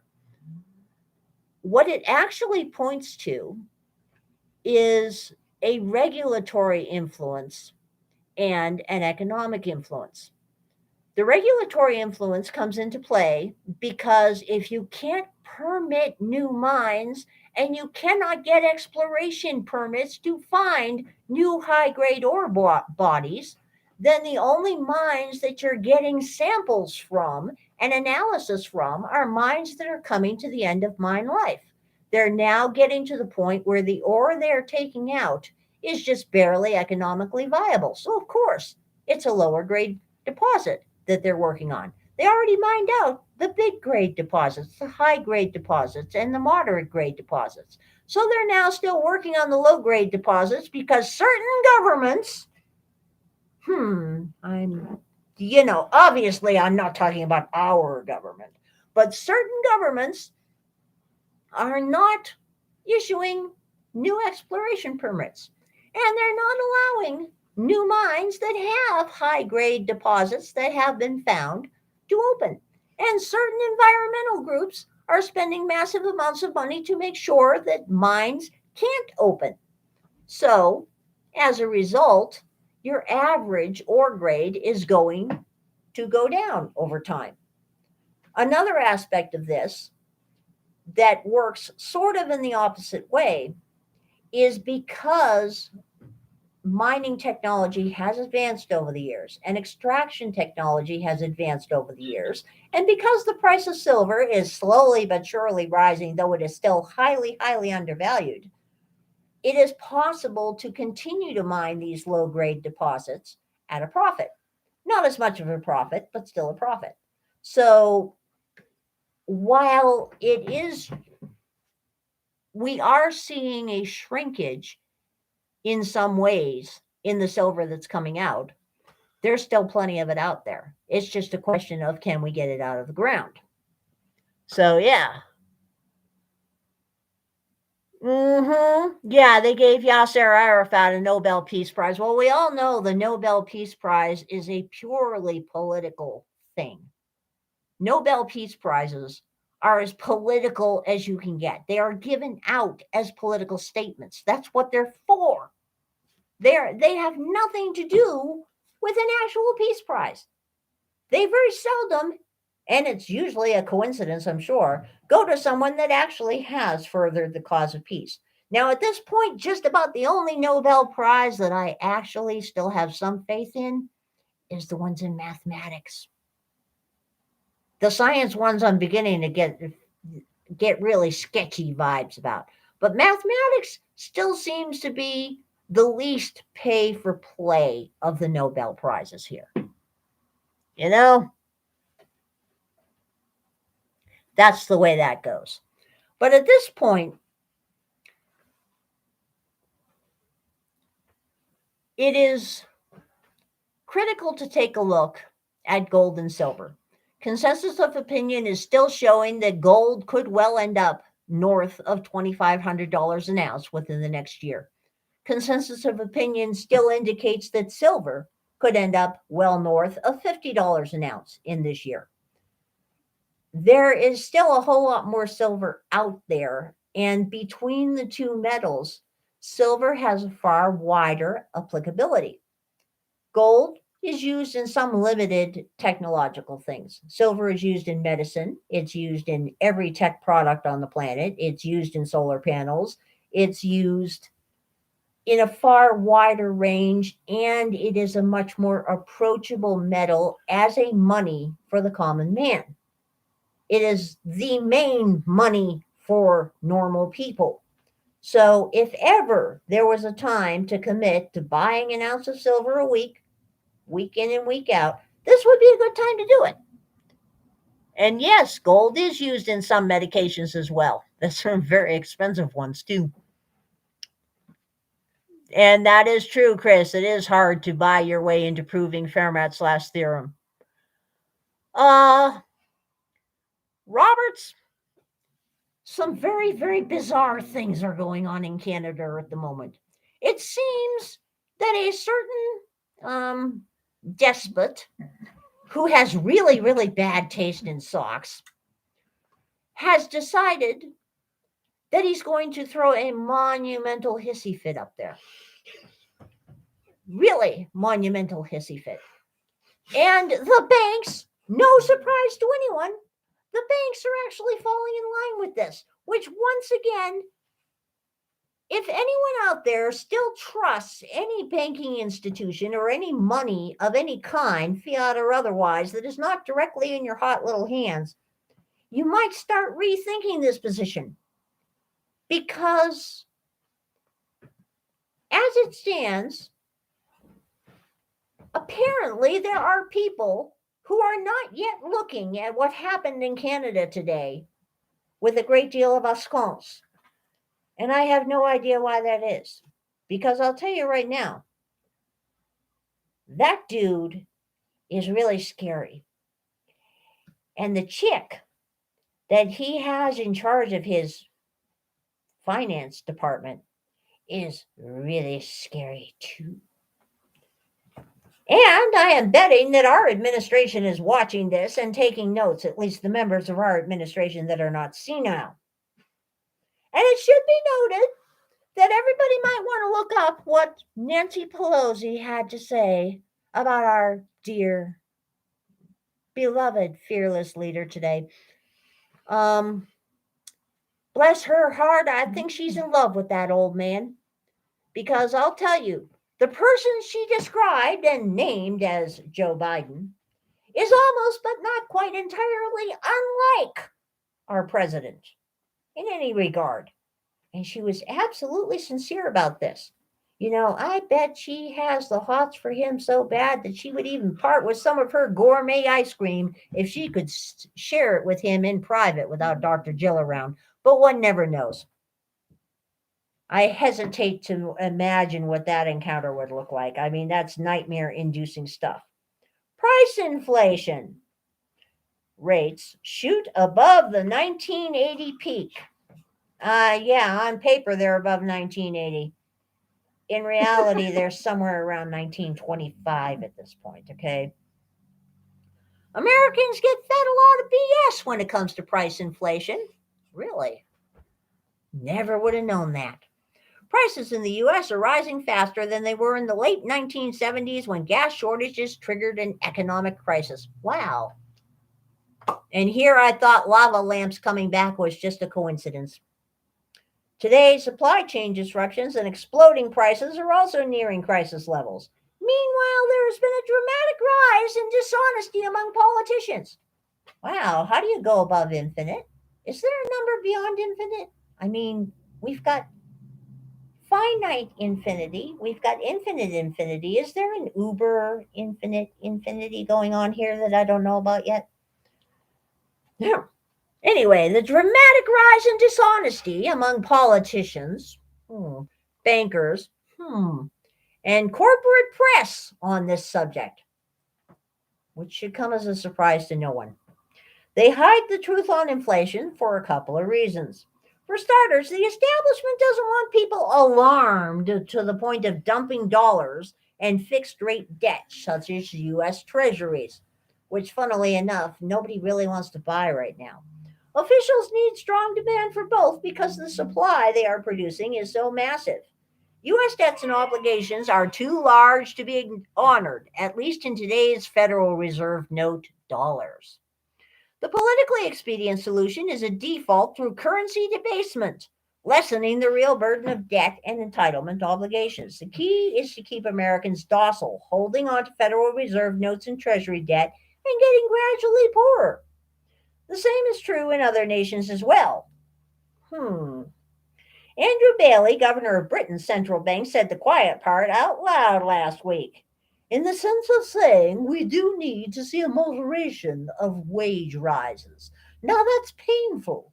I don't want to, in any sense, sugar that. It is painful. But we need to see that in order to get through this problem more quickly. Yeah. He told his people that they shouldn't be asking for raises at the moment, But if you ask for a rise, it's no surprise to give none away. Sorry, random Pink Floyd moment here. He wants the British to stand there and take it. It didn't go over too well. Oh my, it didn't go over too well. Shocking. He probably won't slip up and tell the truth again. Officials certainly do not want people angry about rising prices. President Biden is feeling some heat of his own. It would be much worse if people knew the truth, but most don't. The modern consumer price index is a form of deception. Yeah, that's the one that they just changed the formula on, so it's now based on what happened during lockdown 1.0. That was done specifically to try to make inflation look smaller than it was. It didn't work, or at least not enough. The chart below shows the difference between the heavily managed CPI number published by the BLS versus the 1980 method. If you want to see it, go to Shadow Stats. Shadow Stats uses the old method, which is a lot closer to my household budget, by the way, and always has been. We covered the tricks officials have been using to disguise the rapid decline in the dollar last week. Most Americans would be surprised to know if price inflation was calculated using the same methodology the Bureau of Labor Statistics used during the 1980 peak. Inflation would officially be worse now than it was then. Wow. I am shocked. Shocked, I tell you. Next, you'll be telling me there's gambling around here somewhere. Reading the data isn't the only way officials mislead people. In Joseph Goebbels' style, a good part of the strategy is telling good old-fashioned lies so often people accept them as truth. Here's a couple of examples of lies. Inflation is a good thing. I will say that there were slightly fewer articles in mainstream publications this week about inflation being a good thing, but the count is still a whole lot higher than it used to be. And I'm sure this is a coincidence, but the inflation is a bad thing articles usually come out when the party the media does not like is in office. Gee, quite coinky-dinkle there. Don't mind the fact money purchases less each year because it's a symbol of economic growth. Yeah, money purchasing less is a symbol of economic growth. You do know this. Higher prices are transitory. The forces driving inflation will soon moderate. I don't know about you, but every time they return to a new normal, according to my household records, that new normal is a good percentage higher than the old normal. I've never seen prices actually go back to the old normal. Today's money inflation crisis is a very different one from the one 40 years ago. Fed bankers have nowhere near the leeway to hike interest rates and bring surging prices back under control. The equity markets cannot stomach rates above the low single digits. Markedly higher interest rates would also blow up the federal budget as well as destroy the U.S. banking system. Like, that would be a bad thing. People should simply expect more of the inflation disinformation campaign and invest as if prices are rising twice as fast as they're being told, which would be just about right. They are rising twice as fast as we're being told, which comes as a surprise to no one who actually goes shopping. Now, part of the reason that we are not on a real money standard right now is because if you are rich, inflation or a government, inflation does benefit you. See, take a look at how this works.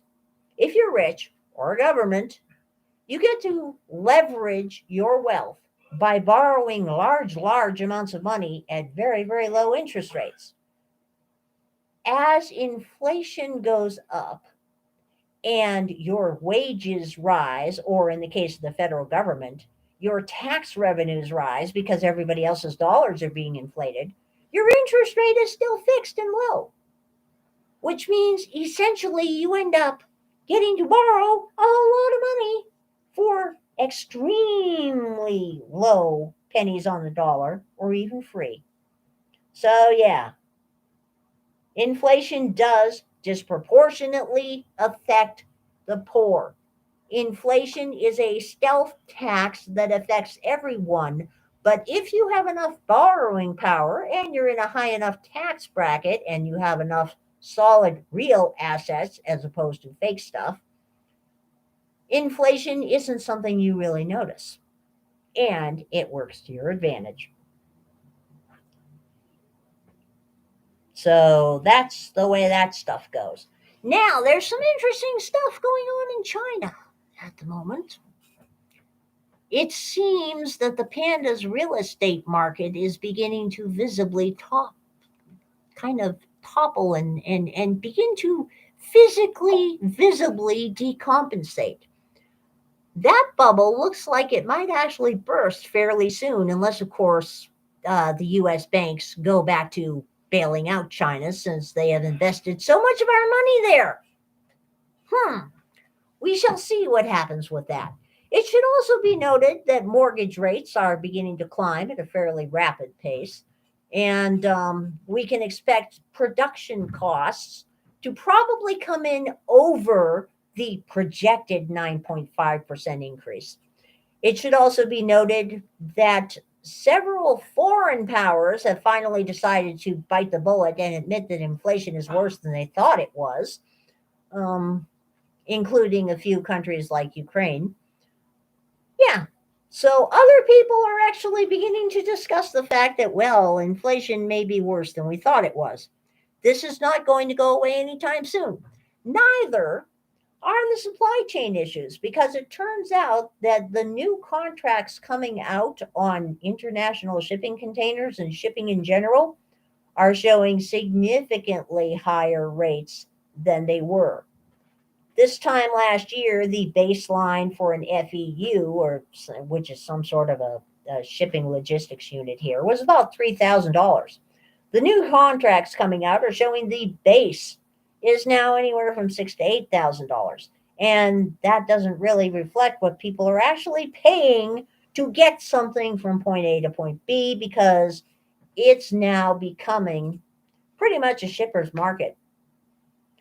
It's showing up in trucking, it's showing up in trains, it's showing up in cargo.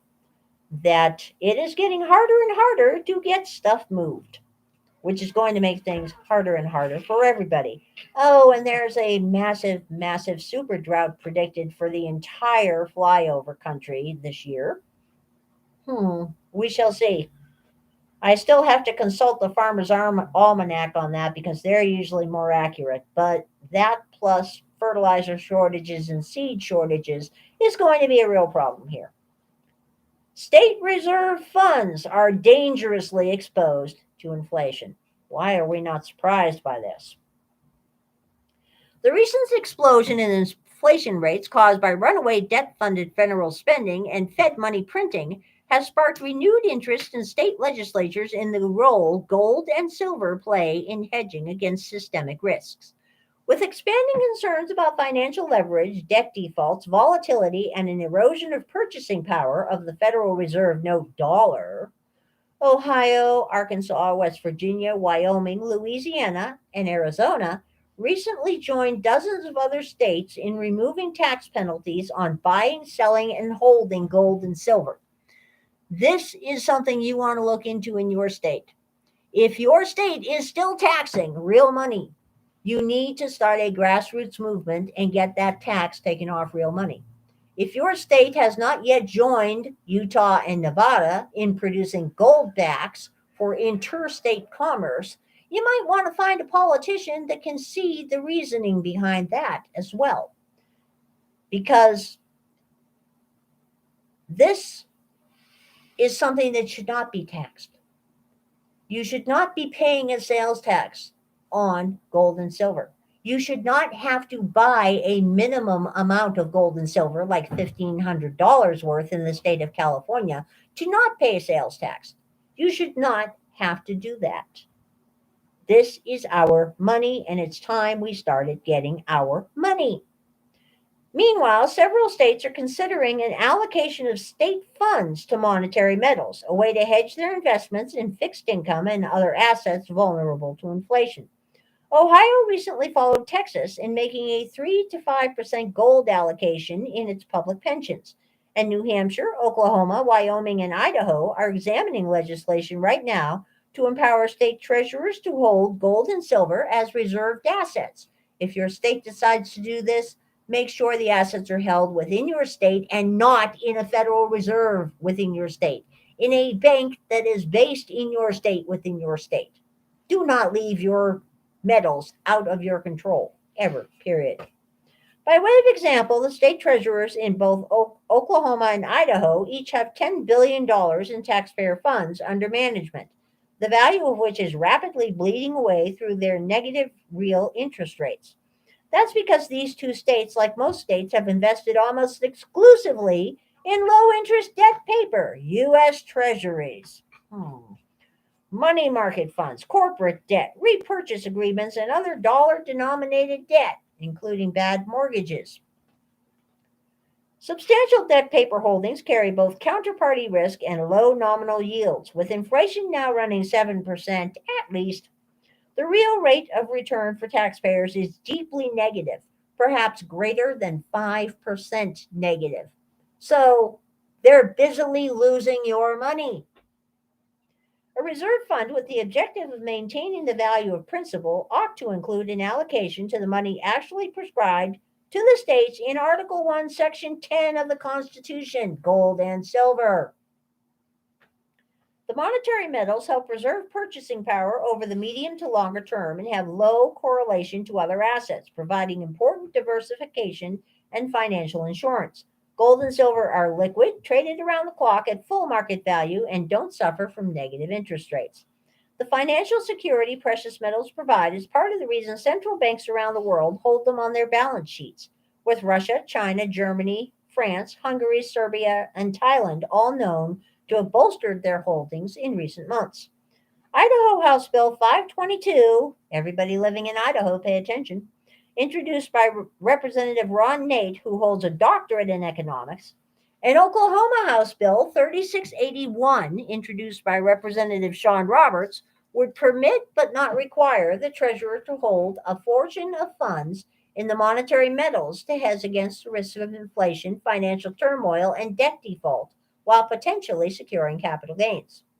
The treasurer's new authority would be limited to holding gold and silver directly and without counterparty risks inherent in virtually all other state party holdings. That's why both the Idaho and Oklahoma bills do not empower treasurers to invest in electronic instruments, futures contracts, or other gold and silver derivatives. The authority is confined to physical gold and silver directly owned by the state, insured, unencumbered, and stored in secured bailment. It's as prudent as ever to provide state treasurers with options to hedge against the accelerating inflation that's been foisted on savers, wage earners, retirees, and the states themselves by short-sighted politicians and central bankers in Washington, D.C. States are likely to pay a high price if they fail to diversify into gold and silver. Inflation is the match that threatens to set the state's big pile of negative yielding debt paper on fire. Very good point there. Argonaut, the article I saw specifically mentioned FEUs. I haven't seen anything on TEUs yet, but I am still looking into it. Roberts, Fauci isn't fired yet, but nah, that does not surprise me. One hopes that he will be fired. We shall see what happens in that regard. One never knows. Apparently, Fauci is like immune to all the crap that he is throwing the rest of us into.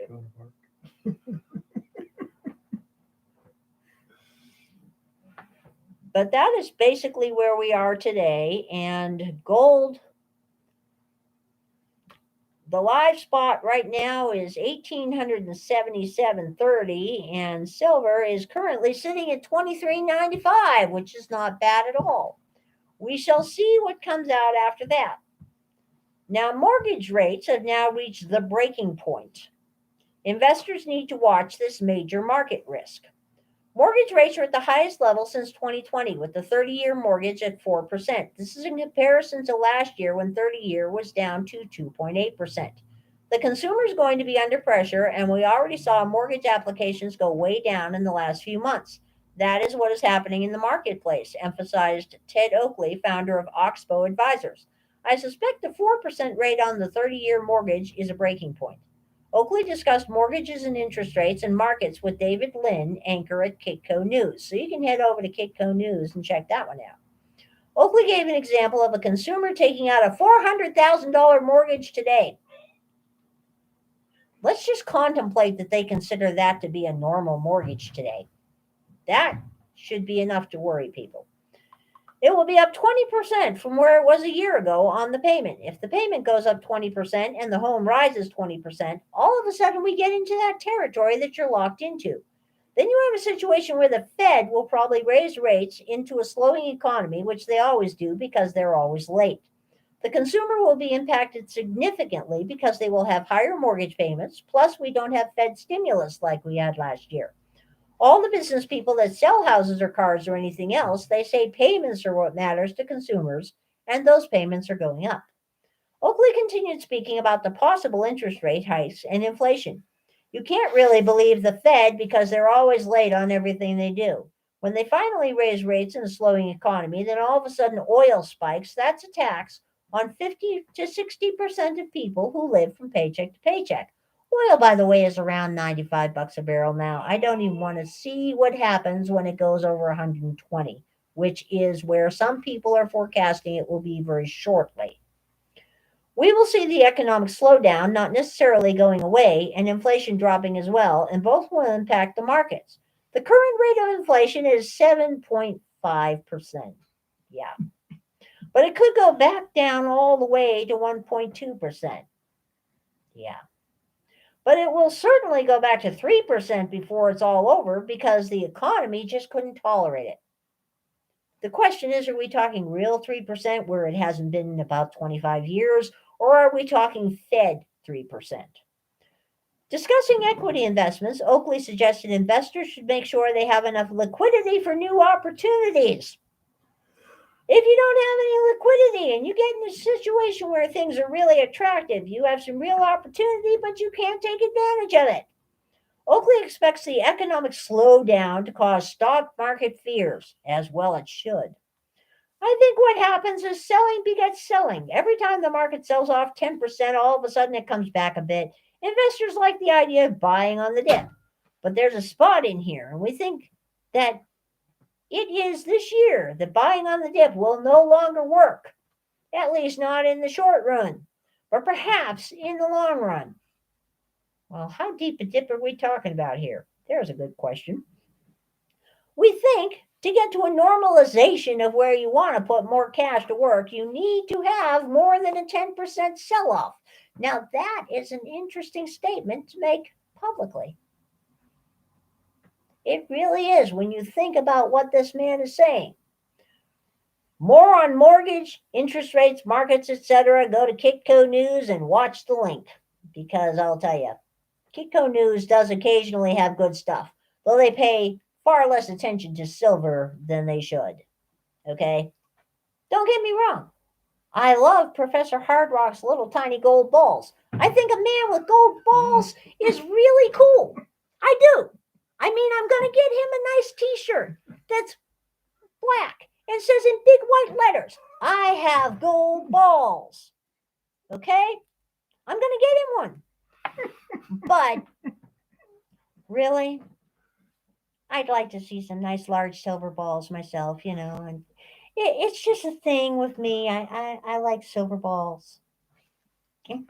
You know, I'll even put up a copper balls at this point, but I'll be making those myself. I'm going to have the biggest balls in the house at this rate. Because I'll tell you, there's a whole lot more copper running around out there than there is silver or gold at the moment. But that's because I get to strip wire and melt it down. He has to actually do fancy science, rocket surgery type stuff, you know. That's just the way that goes. And I suggest that anybody who's interested in following the antics of Socks and Company up north of us, you might consider checking out Zero Hedge. I will go no further in that, and I will draw the curtain of charity across that unhappy scene because YouTube would really have a fit otherwise. You know how that goes. Silver bells. Now that would be cool. Silver bells would be cool, but I don't know if he could cast a bell that would actually work, you know? Chris, yeah, I think he'd probably have to have a magnifying glass attached to his pocket to see them at this point. But one of these days, they're going to be big. They're going to be stellar. As a matter of fact, he did the math the other week. If you took a gold ball the size of your average male testicle outside of the scrotum, it would weigh approximately 1.4 pounds. Just so everybody knows. And on that happy note, I will leave you all to seek balls of your own of the appropriate metals. And while you're at it, buy some more silver.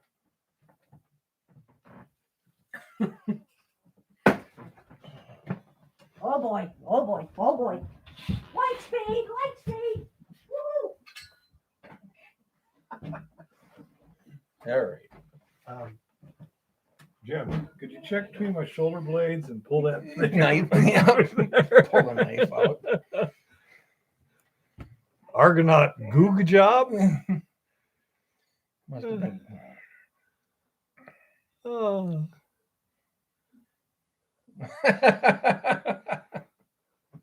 There's somewhere. Yeah. Oh. Hey, John. That's all I can do anymore.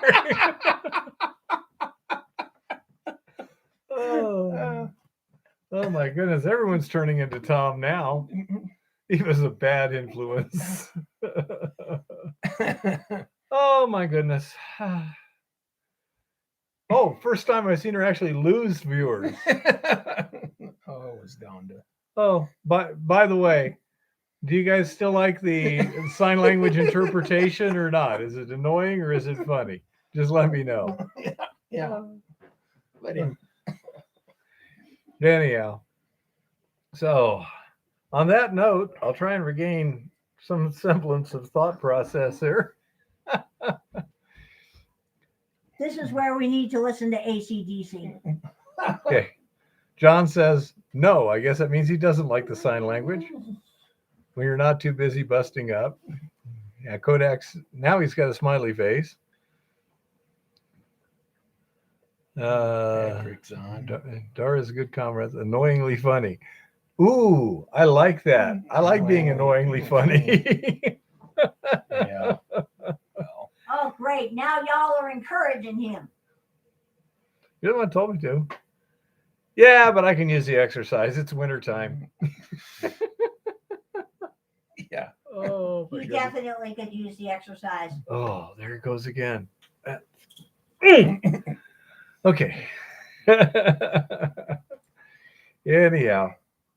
So, first of all, any questions, anybody? Someone tuned in and they've got a question here.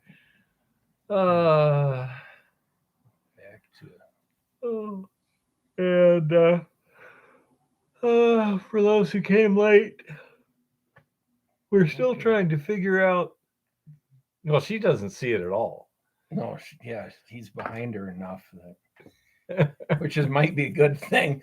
I guess you could look on the screen and see about. She's on her little Yeah. tablet, so she doesn't see it. Uh, Yeah, y'all got to watch for questions, Somebody around here has to watch for questions. ha, Chris. Yeah.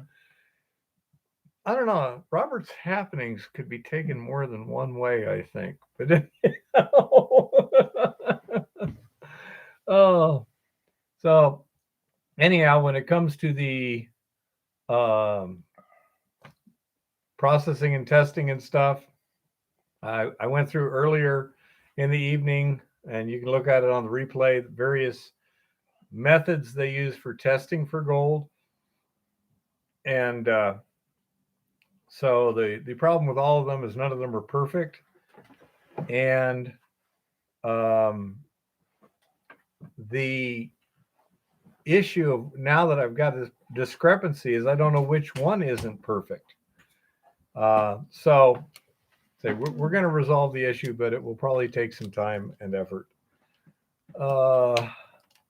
Slacker here is not doing anything mining till Well, snow soon, melts or something. soon, but yeah, the He weather's is got researching. You can tell. Oh yeah, I've been doing some research and looking at some new areas to go visit, And which I always try to do a few new ones every year. Go walk the drainages. so, as I say, that's basically what's going on there, because the everything's kind of dependent on being able to get reliable results. I have to figure out what is going on first before I can really do too much. There hadn't been much snow, so there's not much flow going on. Yeah, we're not going to have a lot of movement unless we get some real rainy season or a lot of wet snow to start washing things off. Yeah, it's almost no snow left out there anymore now. Yeah, we didn't get much, and it's just little on the north sides of the hills where they're in the shade. But we've had some really warm days here lately. So now 45.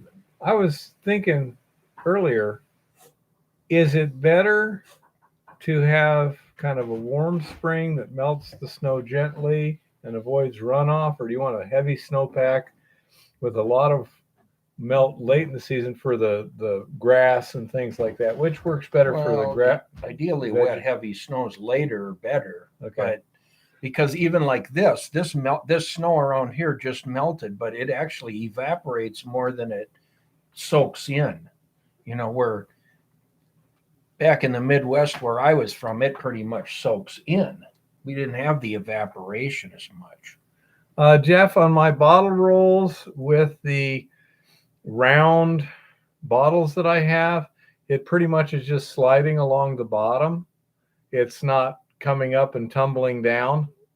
So if you had like a hexagonal chamber or something like that, you could get more agitation.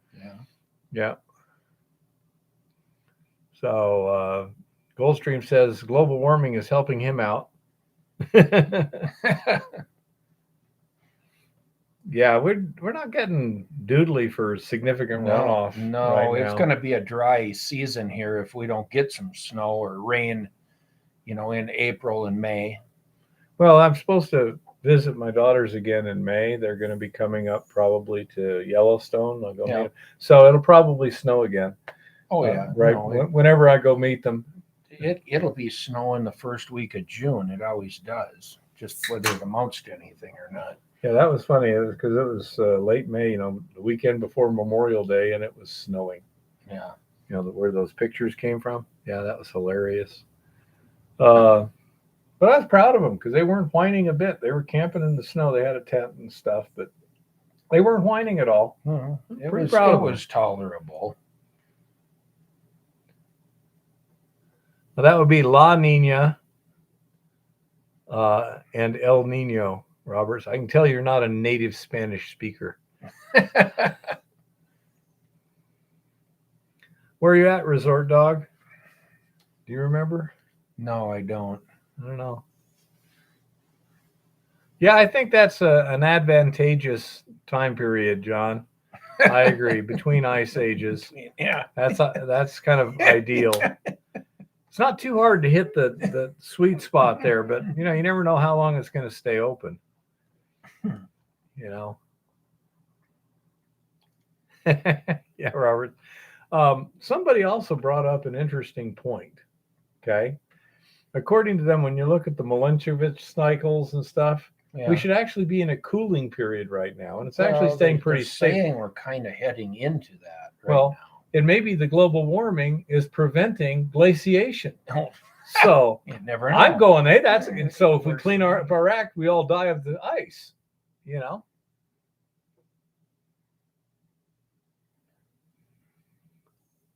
Okay. Yeah, it's not looking too much precipitation here. Yeah, you could put a bead of silicon in there. That would work fine. That'd be an interesting thing to test. Take one jar. It wouldn't hurt anything because your material would want to run over. Yeah, that. it would create some turbulence. Yeah, that's not a bad idea. It wouldn't hurt. Thank you, stick Resort some Dog. glass marbles in a jar Why? so that things could roll around. Yeah, that's it. They're just going to roll on the bottom. Heck, when I did some testing, I mean, even the resin beads that got loose were just sitting on the bottom of the thing as the jar's rolling around them. Just not enough resistance to keep them flipping. Yeah.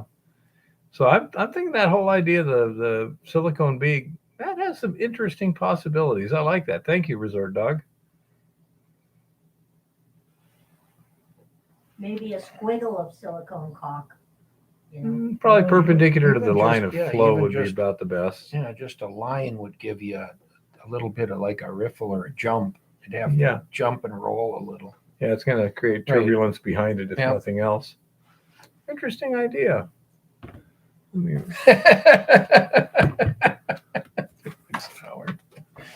That wouldn't even pay for the beer, John. $2 an hour. I predict you're going to go hungry, John. Yeah, you're gonna starve to death, John. $2 an hour.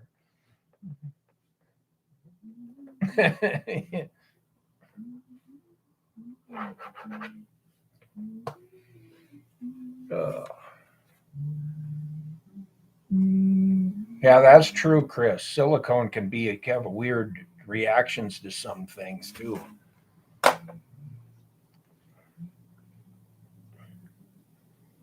You have to think that one through as to what you would use that. I don't know.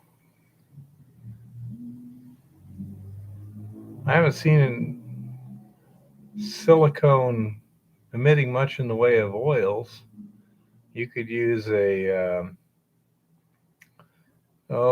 let's see, the Alex type things. What are those? They're not silicone. What is the Alex brand? It's a water-based caulk. You know, More of a latex type. latex. Yeah, latex base. You could put hot glue in there. See, that almost might be a better idea. Hot glue or something that's, when it's hard, it's pretty damn hard. Yeah. Well, the problem with marbles, Goldstream, is I think they're just going to continue to roll around the bottom too. I don't think they would actually create turbulence per se. Maybe we could Well, glue they marbles would to make the bottom. displacement though, as far as making the material. No, Chris, I haven't. move around them, so you would get some turbulence. Yeah, I don't know. I mean, maybe a line of marbles with little spaces in between them or something. I don't know. That would look We cool. could try stuff. I got a little time waiting to while I'm waiting for results to come back and figure out what the hell's going on. Yeah. It would be nice.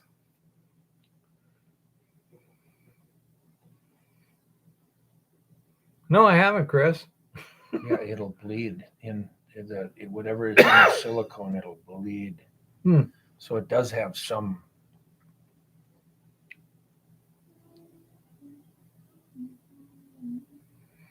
Huh. Well, some thoughts. Yeah. Can't hurt to try.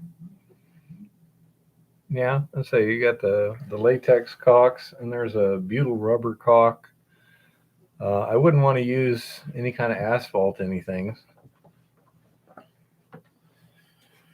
So what other projects does anybody have that they're looking for this summer, looking at?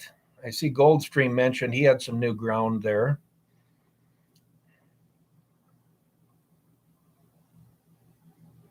No, I haven't, John. Super glue and baking soda. If you don't see me come out of the shop, see what I'm stuck to. What blew up? What chemical reaction? Oh no, that never happens to me. I don't get runaway reactions. Ha! See what No, his See what kind of reactions never go chemical reaction we can create to blow the place up. I don't know. I've done some stuff deliberately, but yeah. Well, just wait until my videos start coming out. He was going to be doing videos. Yeah, you're going to be filming me doing e-waste. Uh-oh. Oh, e-waste. Okay. That's good. Scary there for a minute. I'm a little old for OnlyFans. Unless people want to see my feet. I got great feet. Well, all of a sudden, yeah, go ahead. No. Who knows?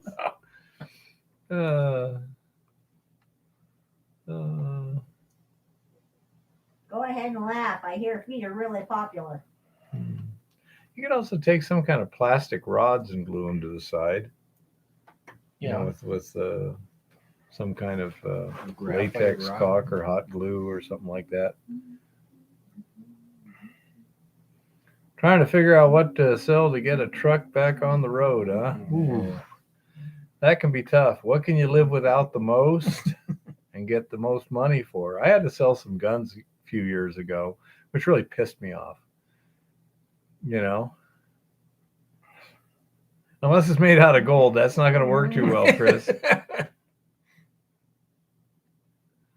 Yeah. In some cases, that's a really good idea. If you have one to sell.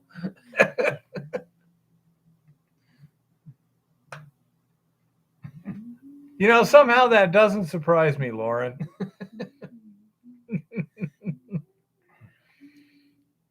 Yeah, John, that's what I'm saying. What is there something that you can get good money for, but you wanted to replace with something better later? That might work.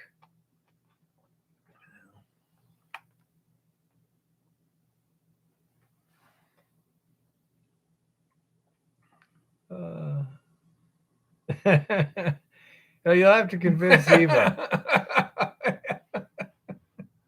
Convince me of what? I think Goldstream wants to gone sideways again a little. wants to unload some baggage, so to speak. Here, yes, I've heard of bioleaching, and so far I haven't heard of much in the way of people doing it successfully and commercially. Have you? No. I'm sure that Chris No, will there's jump in here momentarily. There's a lot of guys playing with different things. Yeah, most of the stuff in gold mining is more biooxidation, where they're just trying to break down sulfides. Well, it depends on which way. If you mean with hands, about two. But other methodologies, I wish inflation was a thing. But I had a friend of mine. He's dead now, and he told my brother one time. He says, "Randy, most guys would probably like double-digit inflation if it was a thing for some stuff." Yeah, and let's see. He told my brother. He said, "You know, when I was younger, every joint in my body was limber except one. Now that I'm old, every joint in my body's stiff except one."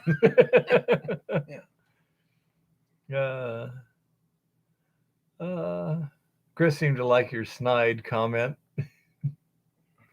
Well, it's true.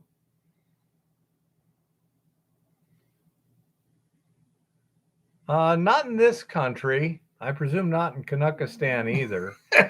I'm sure that in some countries it's perfectly legal.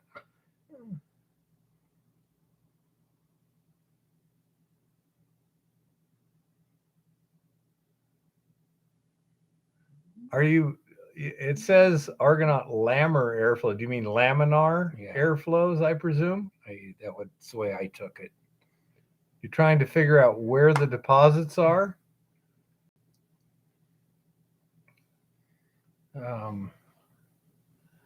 Who was it I was watching? Was that the Australian guy, the Chris Bogus? I think he liked that micro dream mat. Or was that Jason on Flower Gold Wizards? It was the Australian guy, I believe, that had the micro dream mat. Yeah, said it works really well. Not legally now. 100 years ago maybe, but not now, Roberts. Now, if you go down close to the border, you got Hurricane and Arizona's. Is it Arizona City? I'm not sure. Was it Arizona City, little one? Yeah, I believe so. I think it's called Arizona City. But anyhow, it's right on the border, and they got like 2 towns. And so whichever town the cops show up, everyone goes to the other one. They've pretty much given up chasing them, at this point.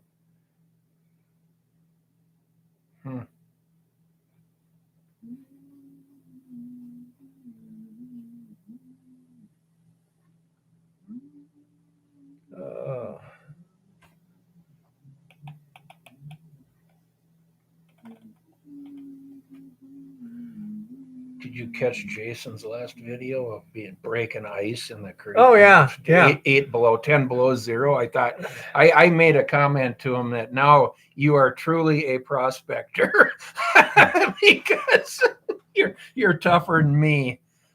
Well, I'm part of his comment because he went back to the shop there and he was panning some pay dirt. Yeah, and he said, this is some pretty clean stuff. You wouldn't believe some of the dirty stuff I have.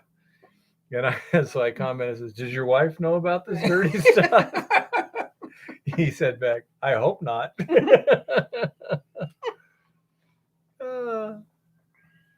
And you'd also probably need to classify pretty good, Roberts, would be my guess, even with the dream mat. But you'd want to keep the larger chunk out of there so it's not bouncing into the wells too, I would think.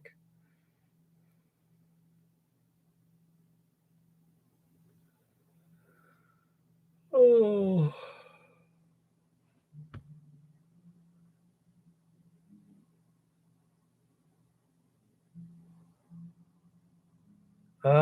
Blind dude, did you send it to my email or did you send a link to my email? Let's see what we got here.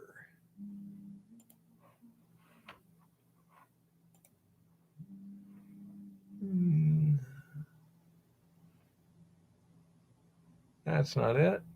What was that other list you just had up there? I seen.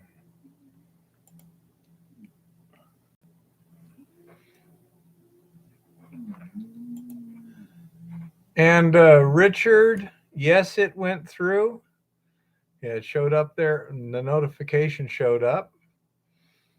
And let's see.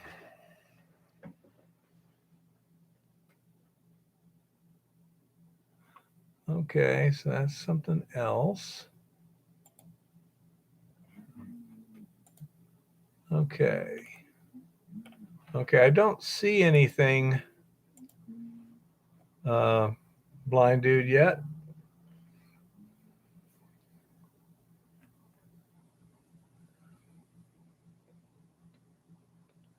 Yeah, Colorado City, yeah.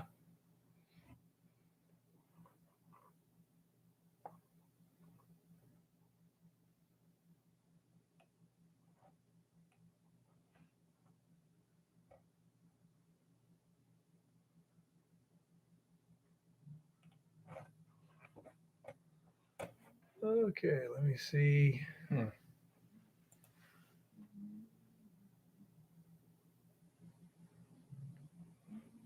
Okay, hadn't shown up yet, blind dude. You gotta look at the CFD results for it. Wait, it was pretty good for shapes that don't act too dynamic.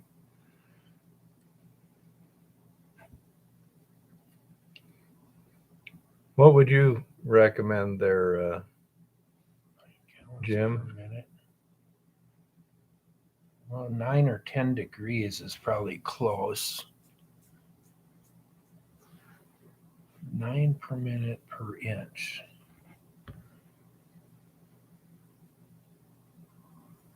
It might be a little light on water. I think it's lighter than what you usually. Yeah, I talk usually about. recommend, 180 gallons a minute at 12 inches of width. So you're, It'd be nine, about 9. 15 per inch, I think. Then. Yeah, you probably want a little more water than that yet.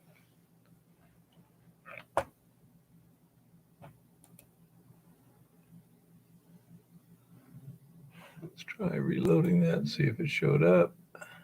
Might work. There we go. Yeah, blind. I see it. I will check it out tomorrow and give you a response on that. Yep. We got the live stream going, so it wouldn't work too well.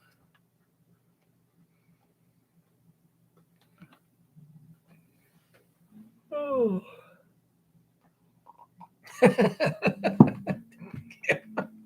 What? How do you see it if you're blind? My feel, man. Lots of Coarse comments. gold. Yeah, a lot of comments that way. And Goldstream, you are right. There is no real set flow rate and angle. It's a matter of working with the material you're working with to make those adjustments. Miscellaneous. Right now, we're working on the Eco Goldex. Cyanide's banned in Montana. The Eco Goldex seemed to do real good in terms of kinetics, although we're now have questions about our analyses, so we're not sure at this point. And third-party ion exchange resin. Yeah, that was the Max Water 104133 strong base anion resin. The resin seems to really grab the gold out of solution quite well. The Eco Goldex seemed to dissolve the gold pretty well, although we have to verify that. And we're still working on both confirming exactly how much is in the resin and what's a good way to get it out of the resin. If the actual content is what the fire assayer said, we're already there in terms of fusing the resin. If that's not the exact content, which is what some of the solution samples would indicate, then we got to figure out what's going on and how to deal with it.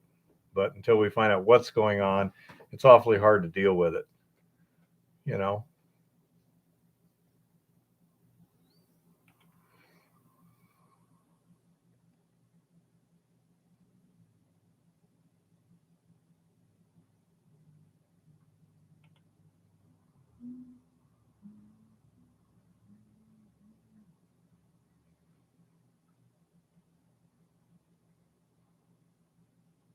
That's a good idea, John.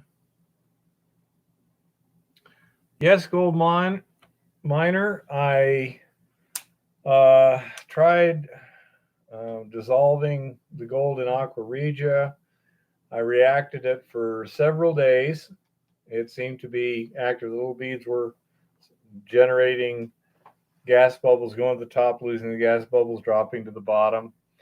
The ICP mass spec assay on that one came back at 2.4% gold in the resin, which is well below what I'm getting with fire. Yeah, half that. So I'm presuming that the aqua regia either takes a very long time or it just reached equilibrium. After all, the ion exchange resin's job is to grab ions out of solutions. Yeah. So that might be it. So, yes, I have done some tests. I also have an MIBK solution over aqua regia. Well, it's a chloronitric acid digestion. Does Barrick, I believe you're talking the Barrick Gold Strike deposit, and that they were using the clean gold thiosulfate based system, which is not the exact same lixiviant we're using due to the proprietary stuff. Neither one will say exactly what their stuff is. Right. So it's kind of hard to compare a shadow with a shadow, so we can't really tell for sure. There is thiosulfate in both solute lixiviants, though. That's all I can tell you. And at Barrick, they were using ion exchange resin absorption with elution, I believe, to get the gold back out of the resin.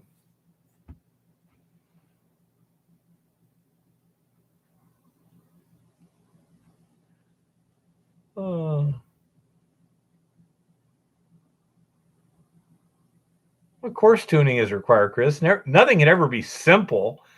That would just be so pedestrian. We have to have our little secrets.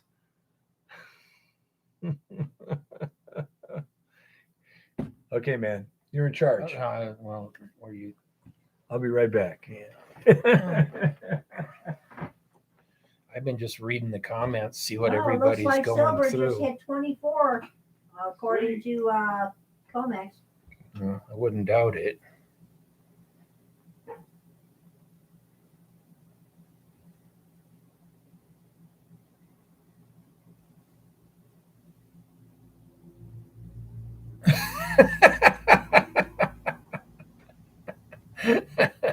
Maybe, Roberts. That might be part of it.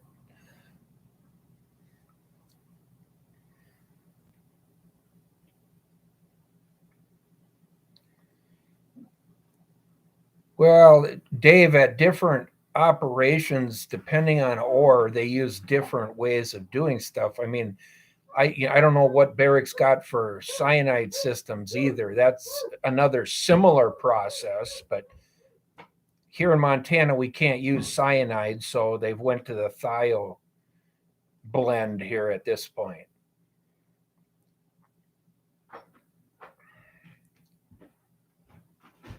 Is he asking about Barrick? Yeah, he's, Okay. being one of the biggest gold mining companies. I know the you why know. of that one.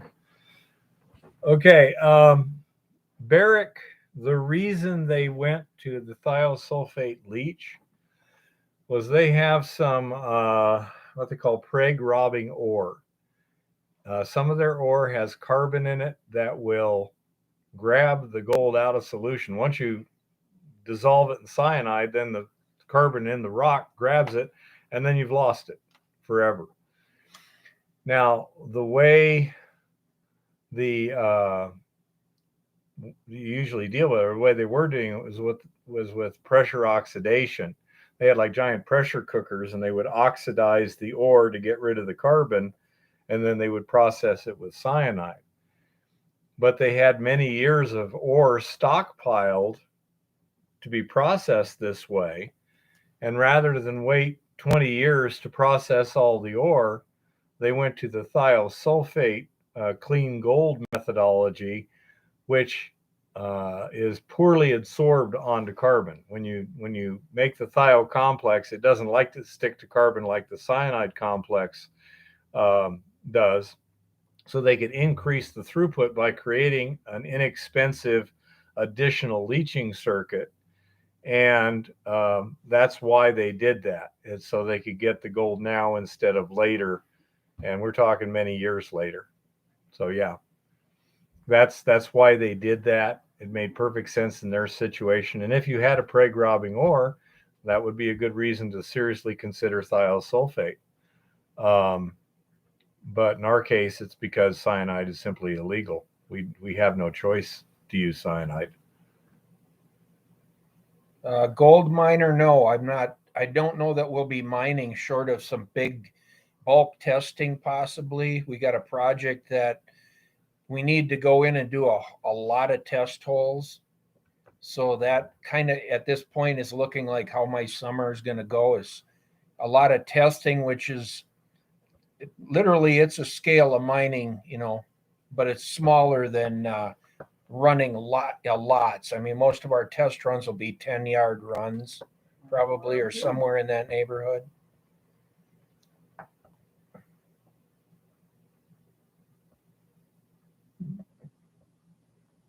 Roberts, there's some truth to that, because getting a good amount of water through a sluice box so that you continually keep a slipstream over the top will help to get that distribution of particle sizes to the bottom. Hey, Adam, how's it going?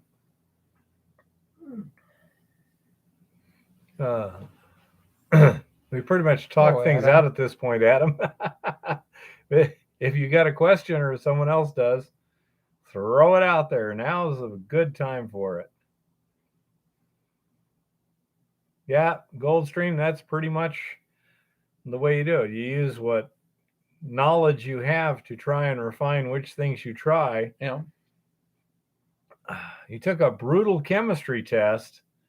Well, that doesn't sound like much fun.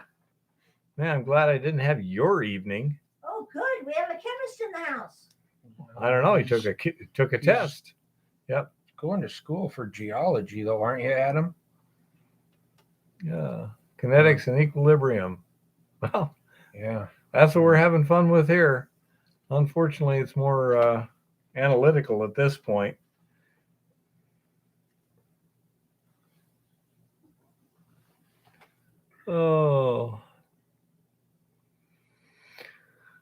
Oh my goodness. We're not even up to 3 hours yet. Oh, of course you do. What degree are you going for, Adam? I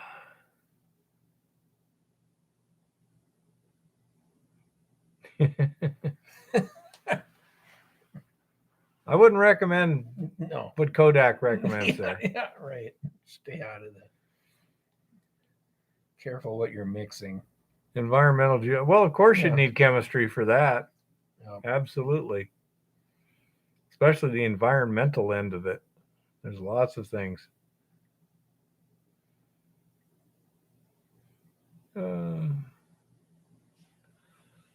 Yeah, we're having fun trying to do things on a budget. If you had piles of money, it'd be simple.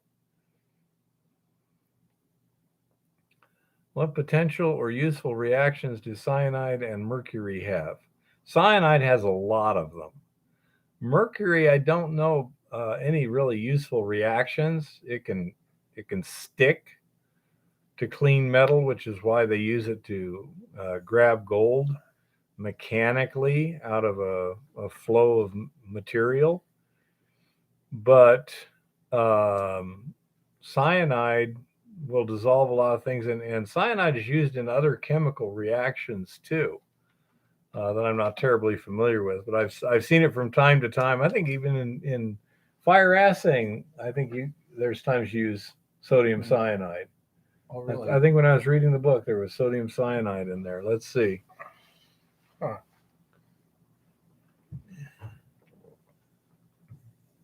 Not that I'm aware of. Chris, have you ever heard of that?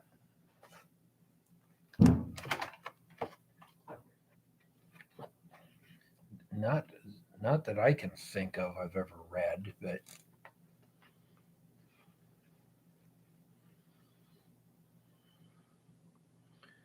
Well, the only thing is that cyanide testing barren solution for gold, cyanide mill slime pulp.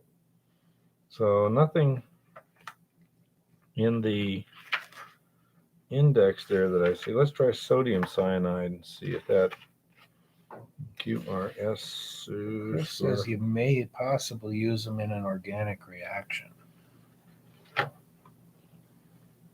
Sodium carbonate, Fulminate? sodium bicarbonate. No, perhaps I was wrong.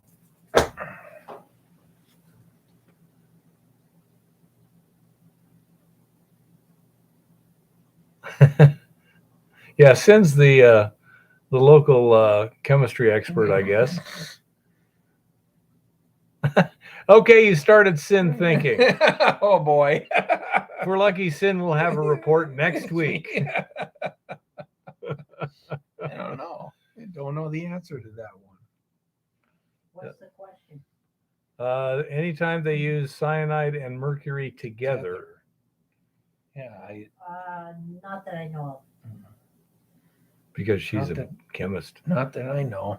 I'm not a chemist, And but I've I've read read a lot of- just about everything that goes together. Make your own blasting agent. Is that a question, or are you suggesting on the cyanide and mercury? The mercury doesn't make blasting agents. It does make cap-sensitive explosives. Mercury fulminate, for example, is pretty sensitive. Yeah. The term blasting agent has a technical definition.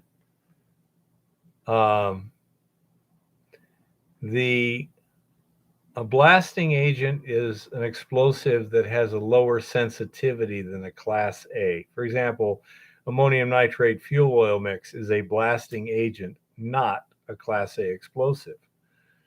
Yeah. And so that's what, I don't know of any cyanide mercury combinations for blasting agents.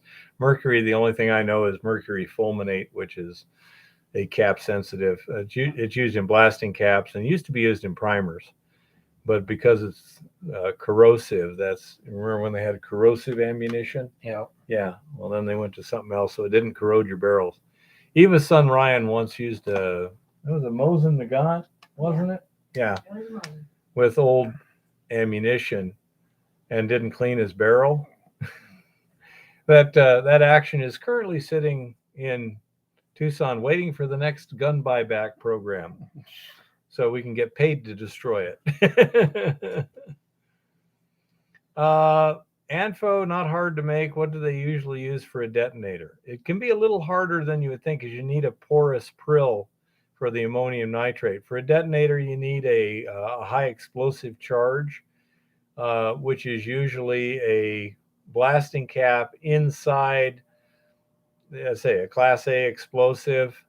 If you're doing a 6 to 8 inch hole, you can probably get by with a 1 pound Class A charge, like a TNT cast booster, or just a 1 pound cap sensitive cartridge, dynamite, gel, whatever, as long as it's cap sensitive. So how much is the catch rate for your resin? It depends to a certain extent on the loading factor, but it goes real, in a single stage, I believe the highest was 97% initially,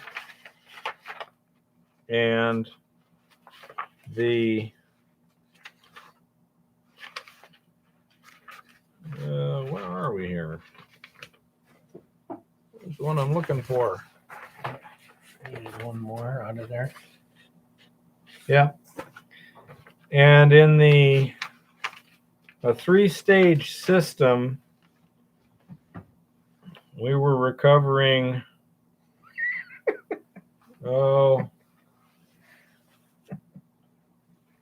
we were going from, in one case, 28 parts per million to 0.08 parts per million. Or no, sorry. 0.087 parts per million on the output. So calculator Right there.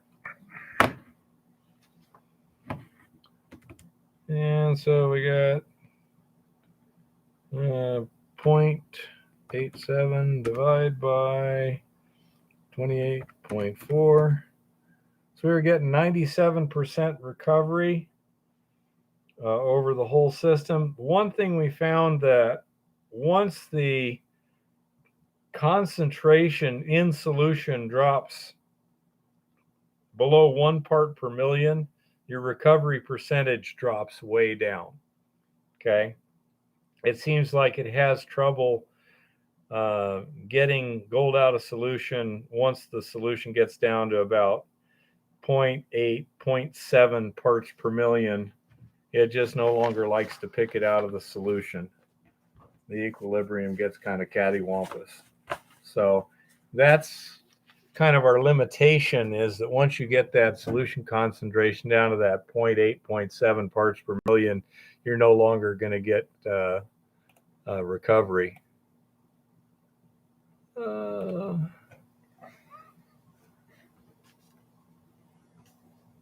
I have no idea, Roberts, whatever a midi-vac is. Oh man, that is so funny. It's for brakes, I think. Could be. A vacuum tool. Gel dead cord won't set off ANFO, Chris. We use dead cord downlines to the Class A.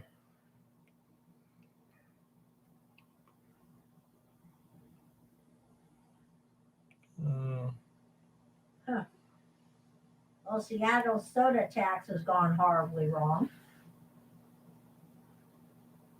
How long did the reaction last? Oh, okay. We're talking in each cartridge, we had about 1 minute contact time. And we were running 3 cartridges. But with that 1 minute contact time, I say once you got down below about a 0.7, it pretty much stopped. And I think I did bottle roll tests on that too. Okay.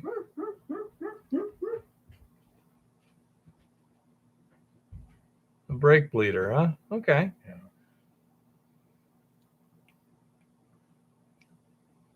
I'll just put a bigger reservoir on it, Kodak.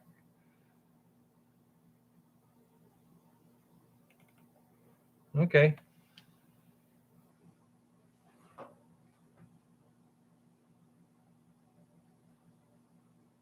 Yeah, that's pretty good, Roberts. I actually took a little, they call it a bucket head vacuum cleaner. Get them at Home Depot, and they sit on top of a bucket and turn into a little mini shop vac. I use that as my vacuum source for some stuff when I was working on the table so I could suck cons off the table. Well, I tell you what, it can suck for quite a while before you fill up a 5-gallon bucket. Yeah. Yes. Just a moment. That's 1 minute for the 1 minute per cartridge, and we had 3 cartridges in sequence. So a total of about 3 minutes contact time.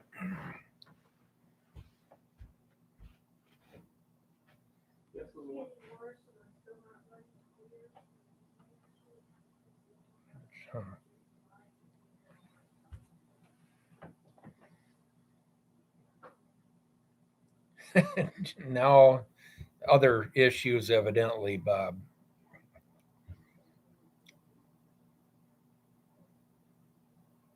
Oh, those, yeah, a lot of those little vacuums in that, they work pretty cool for a lot of things.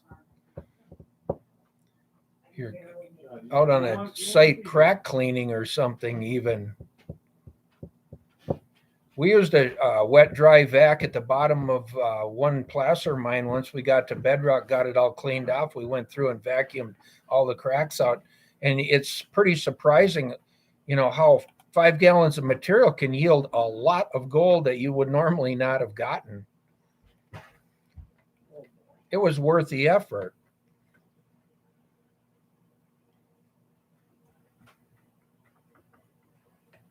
You can still get those, Chris, that fit on a 55-gallon drum. You can still buy they're just a giant shop vac.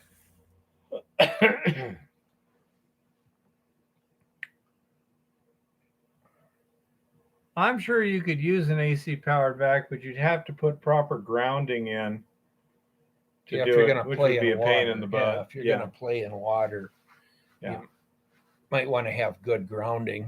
Oh, you definitely want to. The other thing is you can use a longer hose too, and so it's way in the dry area, I've seen some guys that were over on a drainage, I don't know how many years ago, they went and bought one of these vac trailers that they use, for like sucking out dirt around wiring and that. Uh-huh. And they had it up there and they had some real fractured bedrock. They were fracturing the bedrock and vacuuming it. And they had that trailer there with a big gas engine on it. Yeah. And I don't know what the intake was, probably a 3-inch intake hose on that vacuum, but they were vacuuming that bedrock. And then I said, what do you do with that then? And they were like, well, you can open it once you drop the vacuum. They could open it and it dumped and they'd haul it home and dump it out, and then they'd work it through their sluices. And I'm like, damn. An old septic tank trailer, Yeah, basically. well, huh? basically, yeah, same concept. Yeah. They had it was a trailer unit that, I think it was probably like an old Ditch Witch unit or something, but it was a trailer unit, and it was neater than hell. Yeah.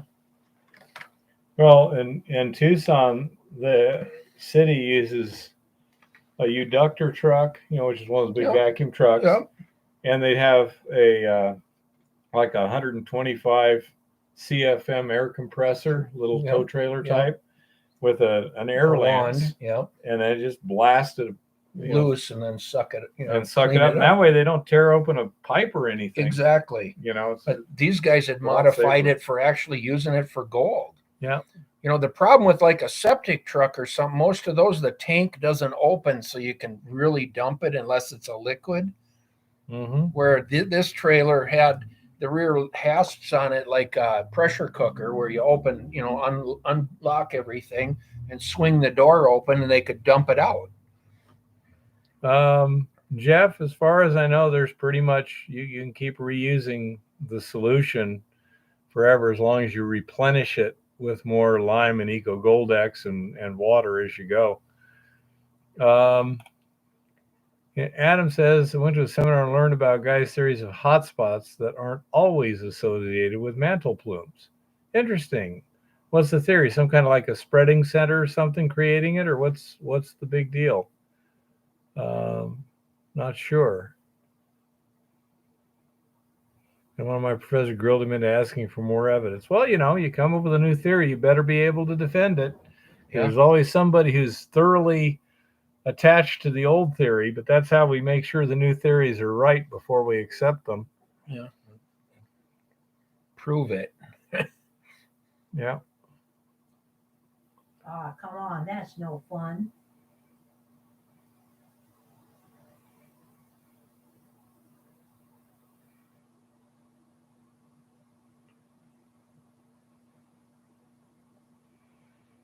Oh.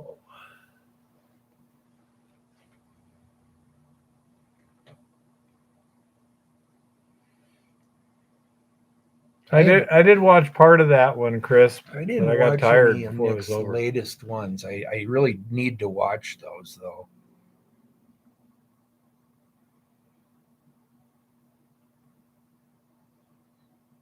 Okay.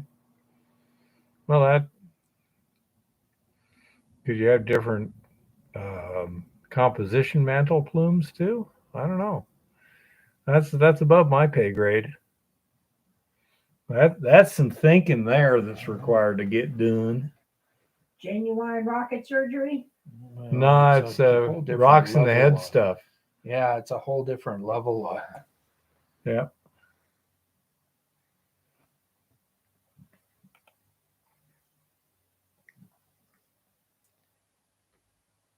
Yeah, some things I've watched in Nick's at first I wasn't sure I'd be interested in, but the more I watch him, the more interesting I find it. Yeah, he's pretty good. He's got an unusual style. Yeah. Oh.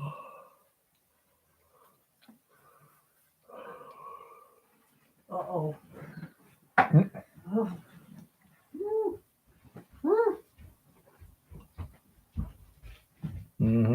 Well, guys, any other good questions?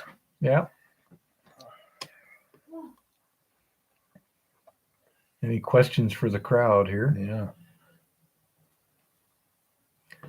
Nick Zentner, Zentner, I believe. He was a professor, wasn't he, out at? As far as I know, he still is. University, yeah. Central Washington University, I think. Central Washington University. Yeah.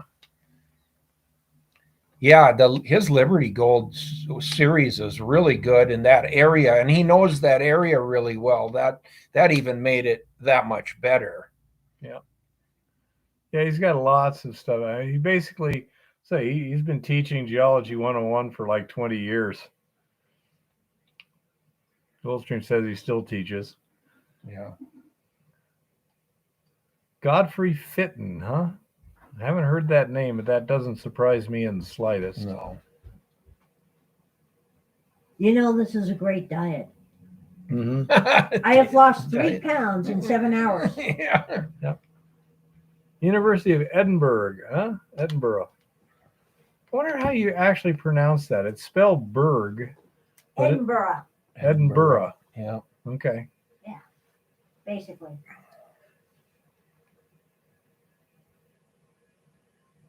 No, gold miner, I have not. Not proud of it, but no, I have not. I've worked at several profitable mines, but I have run my own profitable business for 20 some years, but it wasn't gold mining.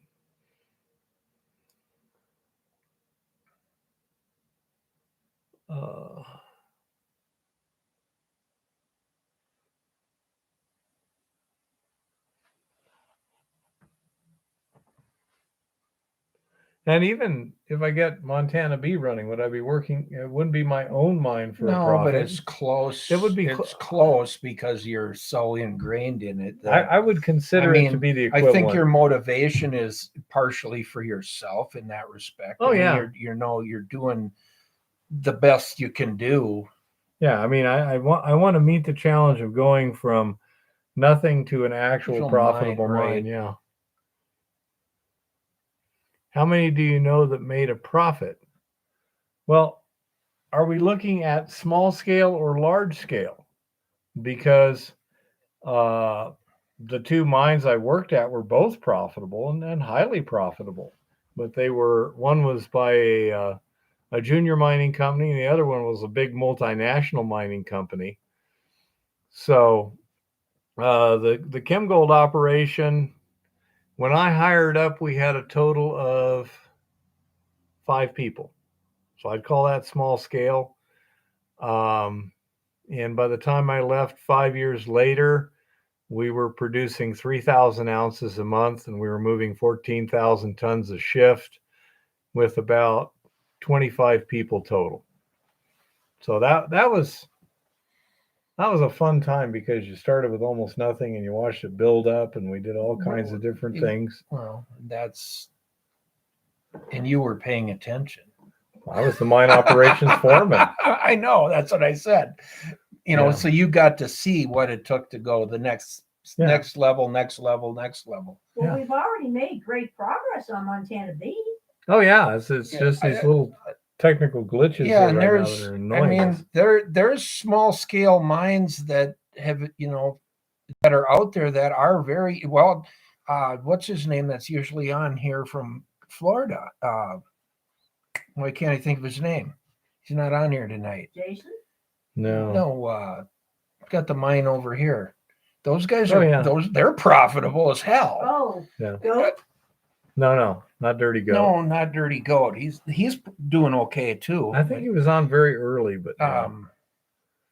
Well, Jeff you've been profitable. Jeff Knobloch. Yeah. Jeff that's on here, him and his group of couple guys or whatever it is, they have a very successful little operation operating up here. Yeah. And have kept it small because they're very remote. They're walk in, way back up in, and they've been working on it for 30 years up there. I think every summer for somewhere around 30 years. Yeah, I know he had pretty good numbers for this year. Let's say, in terms of profitable at ChemGold, well, let's see, just 3,000 ounces, and they're making at least 150 net. You got $500,000 a month net profit or more. Yeah. Yeah, that's, interesting money. Yeah. Well, Jim, you've been profitable. I've been profitable and I've had years that suck too, but it's all part of it. Yeah. I mean, And some of those were my own, some of my own mistakes too. You do things that you're thinking, instead of thinking farther ahead or bigger. well, right now I'm focusing more on trying to enjoy life. I've tried to get rich before, And no, and every time I tried it, I spent a lot of effort, and then something screwed me up that wasn't under my control. No, things happen for reasons. And so I've just come to the conclusion that the man upstairs doesn't want me to be rich. Maybe for my own protection, for all I know.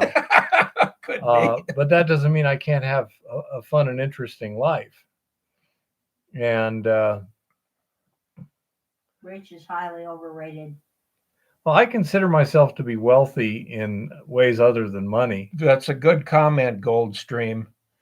If you're running it as a business and looking at it as the reality, your chances of being successful are going to be much, much better than if you're doing it as a dream or you're lying to yourself of what you're seeing and you start pumping money or getting investors involved in it. Gold miner, the trick, if there is one, to making money mining is walking away from bad spots. That's the trick. Yep. It's so easy to get attached to some place that is not easy to make a profit on. Not viable. And so you got to go and keep looking. And that is kind of the trick. If there's any trick to it, to me, that is the one that I think is most important. Would you agree, Jim? Because there's lots that are interesting, but interesting is not profitable. No. And so you need to be able to go, can I make money at that? Right. You need to be able to see grades that say this could be very profitable at a specific scale. Yeah. And then basically that's when you start building a business plan of how you're going to make that work, what your costs are going to be against your, what you could possibly do physically. And I mean, there's some people that have some really rich ore grades that don't really worry too much about making a lot of money or increasing tonnage or whatever, because they're doing fine the way they are. Exactly. And there's something to that.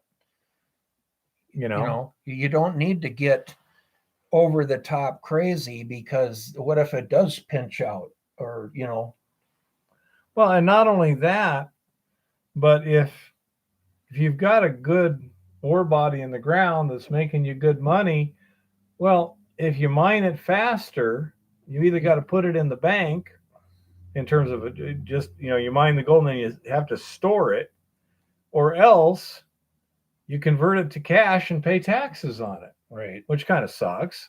Yep.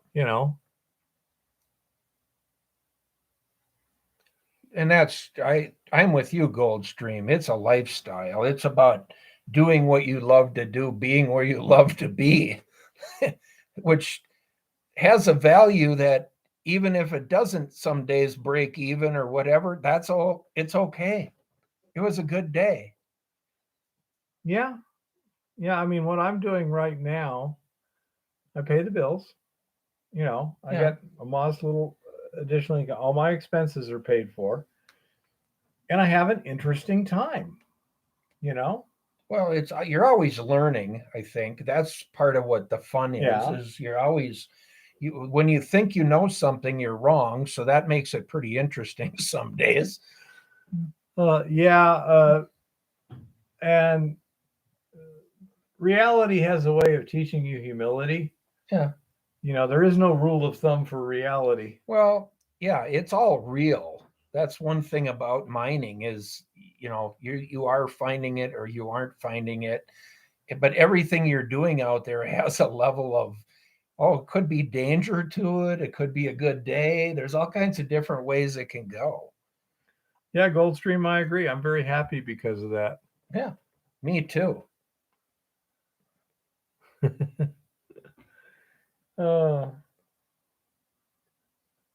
Yeah, I do like being out in nature.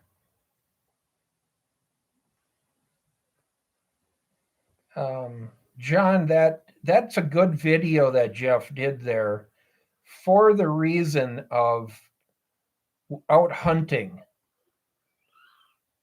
It was interesting how he tried to pattern out mining districts and areas that how he uses mapping before he ever really gets on the ground. I thought that was a good video he did.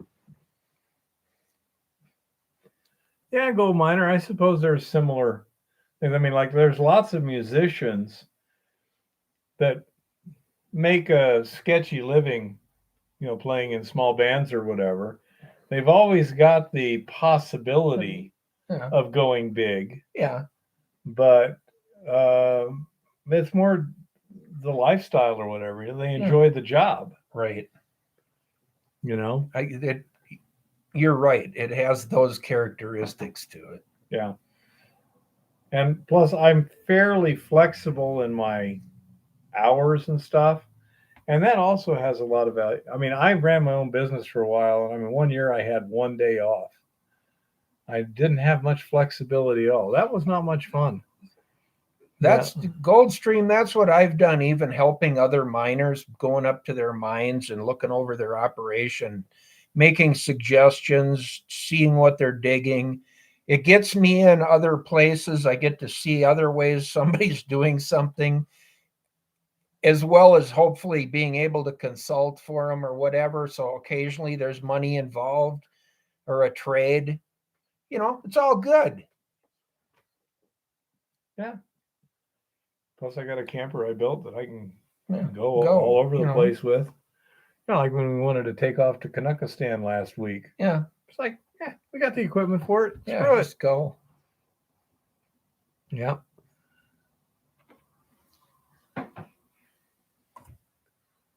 Well, I'll tell you. Okay, Sam, don't forget to do that research. We expect a book report next week. Yeah. Thanks for being here, Sin. Good night, Sin.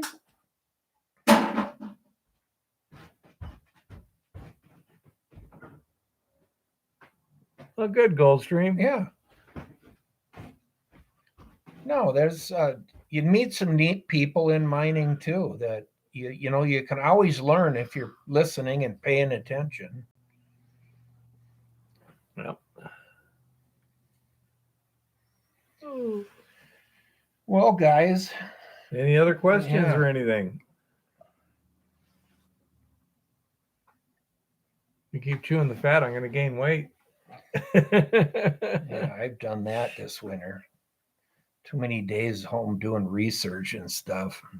I'm not sure what you mean by phase diagrams. Is that like, solid, liquid, gas, triple point, that sort of thing?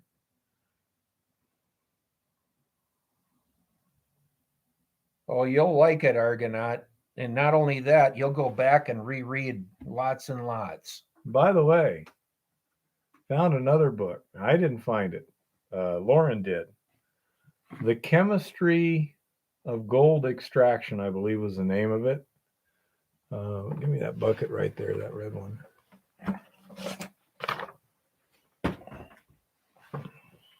The Chemistry of Gold Extraction by John, I think that's Marsden. Does that say Marsden right there? I believe that is Marsden. I think I've actually seen that book at some point. I do not. It's not in my library, but that's about $200. That's why. But it's a really good book. But Bear found a PDF of it online. No, Chris did. But anyhow, it's got a lot of information, very useful information too.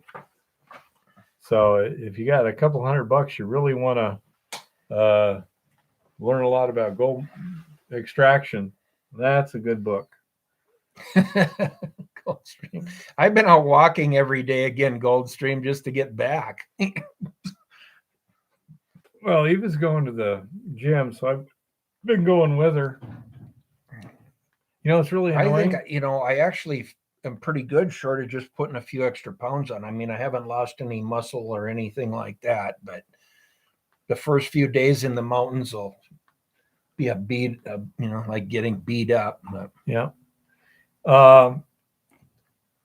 They've got, I prefer an exercise bike because it's less wear and tear on my knees and stuff. Yeah. And they've got a whole bunch of TVs and they got the little, earphone jacks. Yeah.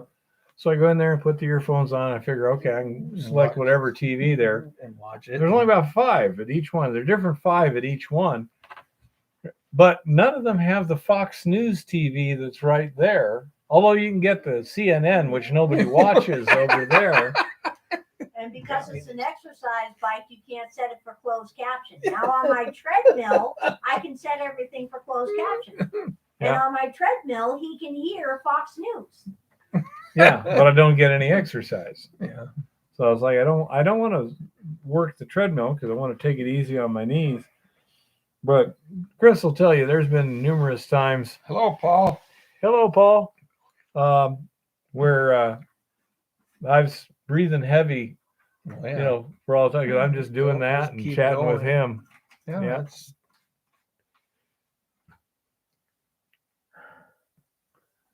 Oh, yeah, Goldstream up in Canada. You probably need to, get long distances fairly quickly too. oh, if I can take a 4-wheeler or whatever, I will. But there's places where here with the timber problem we've got, you end up doing a lot of hiking. Yep. Yeah, Paul, we're about wound down for the night here. We'll see if in the end. Do you have a specific question or anything you want to get answered? One good question can drive it for another hour. Good.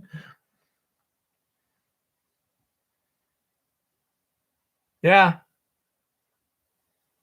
Yeah, Goldstream. That's the nice thing about the minor Bago. It's all rattle can paint. So it's like, got a scratch, no big deal. You Oh, can touch it up. oh man. The when I first put the aluminum on that camper, holy crap, was it bright. I mean, it was in the Yeah. backyard, and I mean, I couldn't even look at it. It's like that thing cannot leave the yard until I get some paint on it. It was really hard on the eyes. Yeah. Oh. Yeah, it was like this giant Ooh. beacon. Now, John, so you say the Forest Service is hiring? We need to infiltrate the Forest Service too. People with our way of thinking, so it's not just a bunch of tree huggers, Yeah. you know? That's one of the problems is the radicals have filled up all of these agencies with their people. And so it's hard to get the agency to be reasonable when the people in the agency are not reasonable. Yep. You know? Rock huggers. I know a scree slope where that could be very fun to watch. You know? We were up in Banff National Park, Canada, and there's they got the big Banff Lodge there. Yeah. And really near there is a place called Moraine Lakes. And it's not, I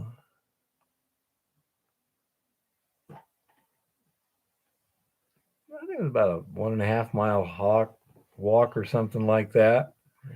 I'm not sure exactly what's going on there. If I had to go, the question being put on the spot would be the breakdown of receptance of PMs on using Regina per step on. I think what he means is precipitants On precious metals on aqua regia Yep. per step on recovery. If you've got aqua regia, stannous chloride is one. I think you have to dilute the aqua regia a little bit first, but I'm not sure.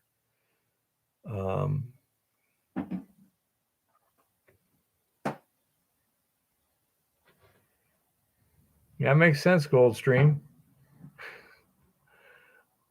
Oh, my typing is terrible, Paul.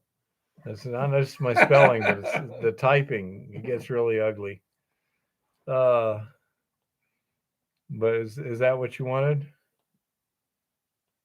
Were you able to answer that good enough? I say that's the one precipitant I know that's fairly common is stannous chloride. And there's people that will have videos on that. I'm not very familiar with it myself, but we were using that to test some things. Also, sodium metabisulfite is supposed to do it too. But in that case, as we were doing it, I know that we had to neutralize the aqua regia first. Okay, Chris just put something out there, Paul, to give you the information you need. Yeah, spell checker make me say stuff. Yeah. DMG. Wow. What the heck is DMG? Don't recognize that acronym. But anyhow, we were up at these moraine lakes, and there was on one side, on the west side, there's real steep mountains and just scree slopes, just nothing but bulge all the way down to the lakes. Yeah. And all afternoon, you could hear every 10 or 15 minutes sliding way up there. And I think only one or two times we even see one of them. They're so far up the slope. Yeah. Dimethylgloxime, huh? Yeah. The thing is, they were not little rocks either. I mean, these are definitely good-sized boulders coming down. So we had our Lars. we had our plan, which was, if one's coming down toward us, we'll just head out in the lake. Yeah, we'll just get away from We'll just swim out, right. let it splash, and swim back. Before there's a big hole in the bottom of the boat.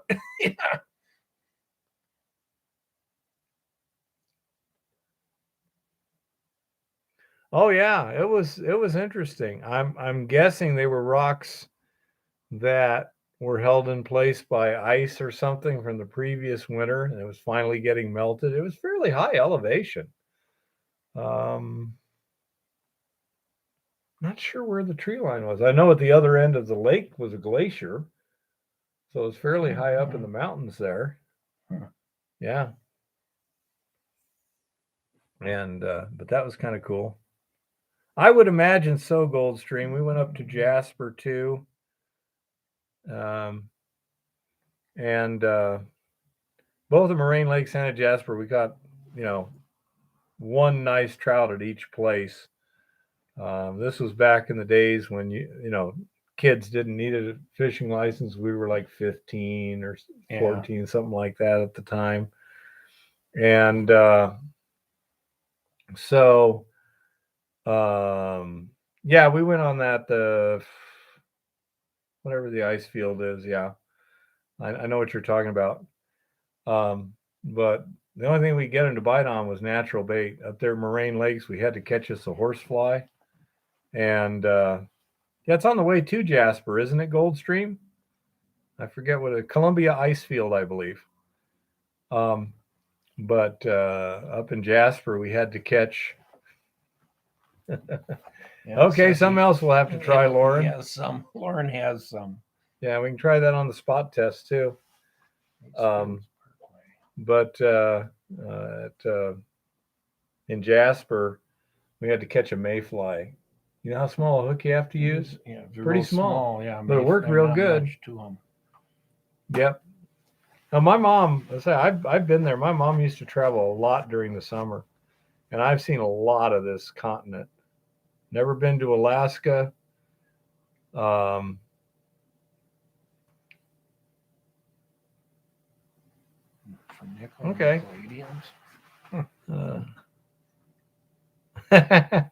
Yeah, Goldstream, we shall see. It's not that far from here, actually, is it?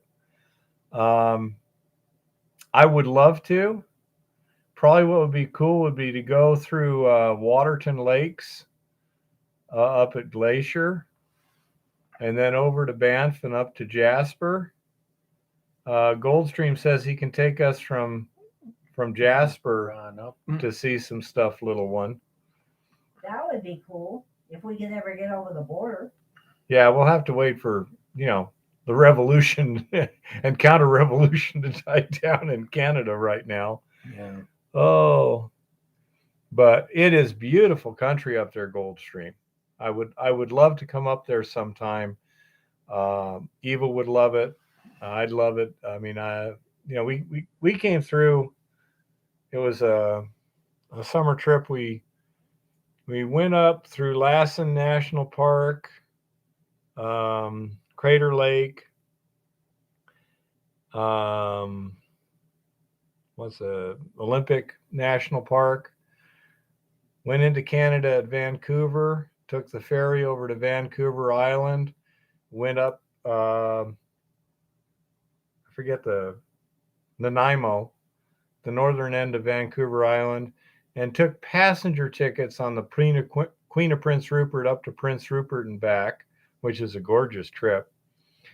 And then from Vancouver, we went over Rogers Pass to Banff, then up to Jasper, back to Banff. And I'm not sure where we came through. For all I know, it was Coots, Sweetgrass. And then we kind of headed back, as I recall. I've never been to the Dakotas. So I would assume we came through like Coots, Sweetgrass, and we did not come through Waterton Lakes. And then I think we hit our uncle in Bozeman, and then down through Yellowstone and like that. And that was the Canadian Rockies are gorgeous. Yeah, I know. We were up there the other week. Unfortunately, there was no protest on our side of the border. Yeah.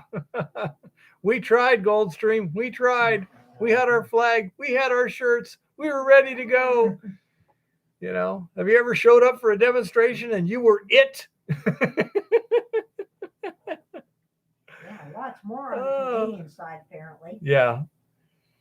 But anyhow, yeah, it's gorgeous up there. It really is. But I'm sure it's got a lot more people now than it did in 1970. Yeah, a lot more. I would love to come up there, Goldstream, sometime and meet you and see some of your stuff. That would be great. It really would. Pretty country. I would love to go there. I don't know how much time we're going to have this year, because I believe this summer we're going to be working our butts off trying to get this thing dialed in and into a routine and into production. It's got a very high priority, but I would love to do it. Tentatively, let's try next summer, not this one coming up, but the one after. That would be really cool. Well, good for him. No, I have not, Adam. Haven't you? You've Never been been to Badlands? Never been to the Dakotas that's at pretty all. neat. Both, Haven't been to Minnesota. both the northern, North Dakota, Or Badlands Wisconsin. and South Dakota.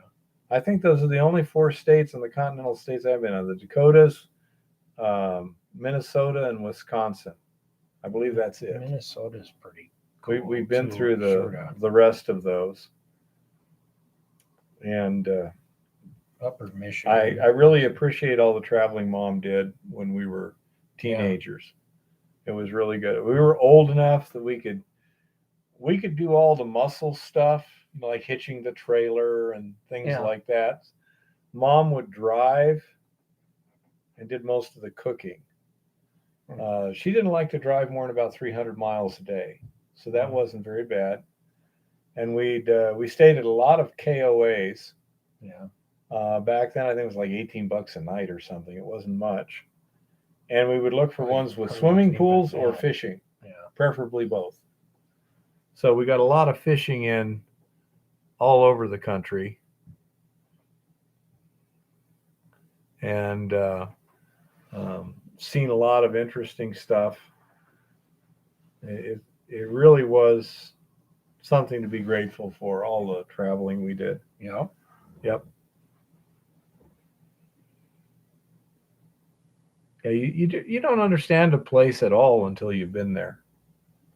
You can't read about it and really understand it. If you don't hit the right places, you miss the good ones, Well, I mean, even just a basic understanding. If you've never been there, you really don't have anything. Once you've been there, Goldstream, planning on it. he travels with his fishing rod. Oh yeah, absolutely. No, it's not too personal. Mom died in 2010. My father died in 58, my biological father. And my mother remarried, I don't know, late 60s, 67, something like that. It was after Kennedy got shot because I was living in Tucson at the time. I was walking home from school that day.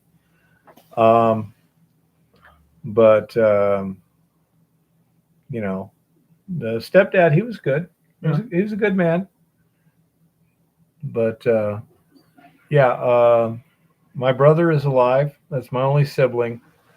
And it's going to be real interesting for either one of us when the other one dies, because, you know, he's been there all my life. I've been there most of his life. You know, he was a year and a half old when I got born, you know.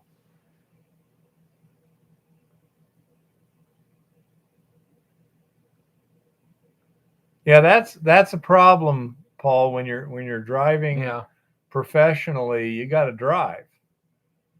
Yep. And that's not the most fun way to do it. It's nice when we were traveling. Mom did all the scheduling. She figured it all out, and but there was room for impromptu stuff. Yeah. You know, if we ran across something she wanted to try or whatever. As I recall, the trip to Prince Rupert was, you know, a kind of something she just came up with. Yeah, it's like spur of the moment. Place you wanted to go see. Yeah. Say that was interesting, because I mean, it's like, as I recall, it's a day and a half, 2-day trip one way. It's like 600 miles. Yeah. On a ferry. You know, they're not known for their speed. But yeah, it's a 500-foot long ferry with more of a conventional hull. It wasn't, you know, the typical open type ferry. It was a V-prow type ferry. And it was interesting.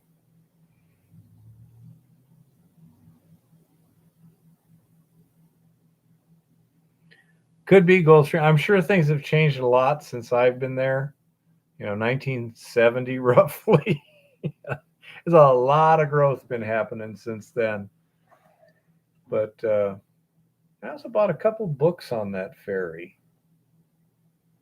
I think, was that the first E.E. Smith books I bought? I think. Really enjoyed that writer. He didn't live too long, though, unfortunately. Yeah, Goldstream, we'd love to. Even I'd like to drive the Alcan Highway someday. We hear it's beautiful in places. Very beautiful. And so we would love to do that. As you can probably guess, Eva just loves to travel. Just going up to Sweetgrass, she just had a blast. Oh, heck yeah. Yeah. Yeah. So it's fun traveling with her because her enthusiasm and excitement is infectious, you know.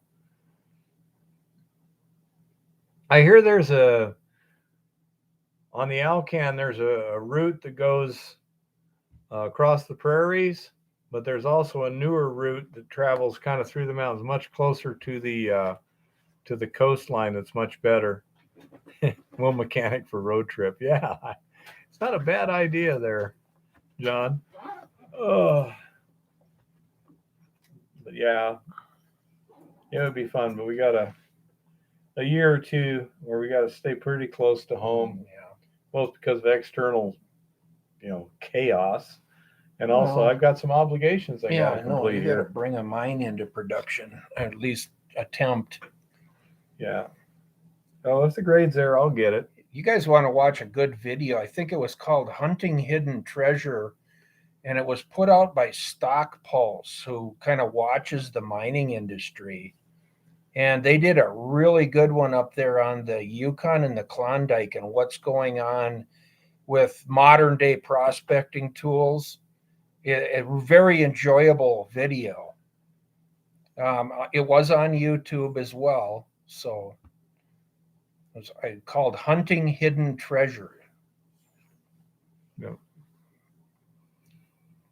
And Stock Pulse every once in a while will go into a mining operation, and they kind of go through the whole mining operation and talk about what their drill tests are coming in at and show and talk to the geologists. But on this one, they really did it more as a presentation to prospecting. Yeah. And so it was really a good one.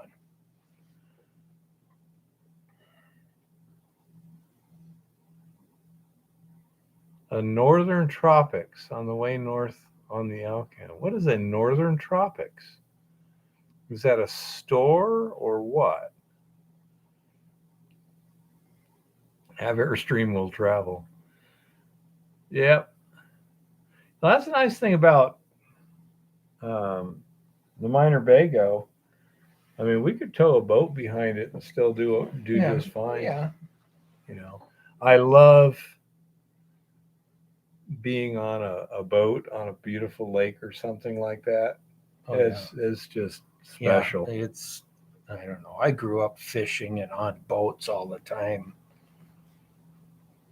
Yeah, there's something about it. I mean, I like mining better though. Yeah. Well, it's a catch-22 too, because in the summer you have to be mining when you could be on the boat. I actually like rowing too, where I'm actually moving across the water under my own power. Just quiet.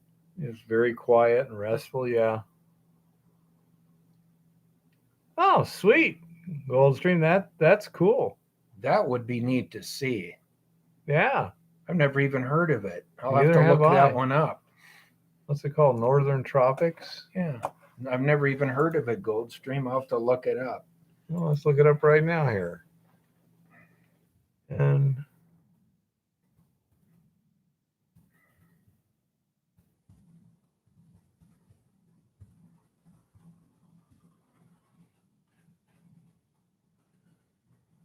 That's Indiana, so that's not it. that's not it. What is the they're not state, what do they call them up there? Territory or province? Province, yeah. Probably British Columbia, I would think. What's the province, Goldstream? Liard Hot Springs. Liard Hot Oh, that Springs. could be Okay, well Alberta there we then. go. Or is that Northern Territory? That isn't Northern Territory yet. Liard. Liard Hot Springs, right there, There British we go. Columbia.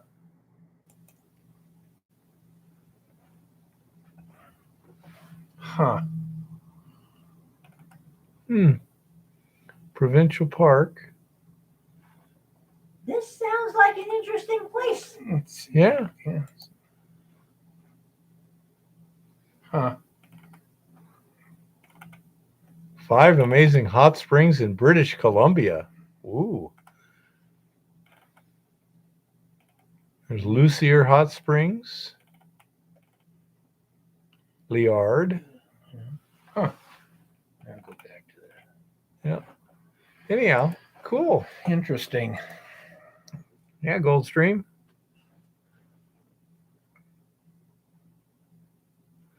Good night, Roberts. Good night, Roberts. Good And night, Roberts. Okay, I will, Robert. That's the thing. I just want to make sure everyone wants to watch it instead of if it's annoying people, I wouldn't want to do that.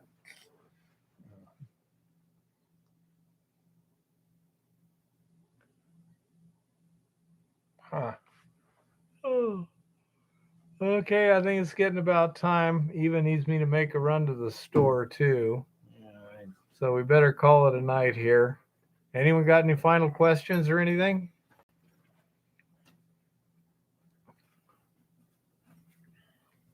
Yeah, that's the problem, Goldstream. It keeps everything keeps growing, which kind of sucks in some ways. Out of questions, huh? Well, thanks for being here, Alrighty, everybody. John and Adam and Yep. Goldstream and Chris and everyone and Good Argonaut. night. everybody. Well, we'll hope to see you next Monday. Alrighty, calling it a night. Happy prospecting and keep it safe out there. Oh.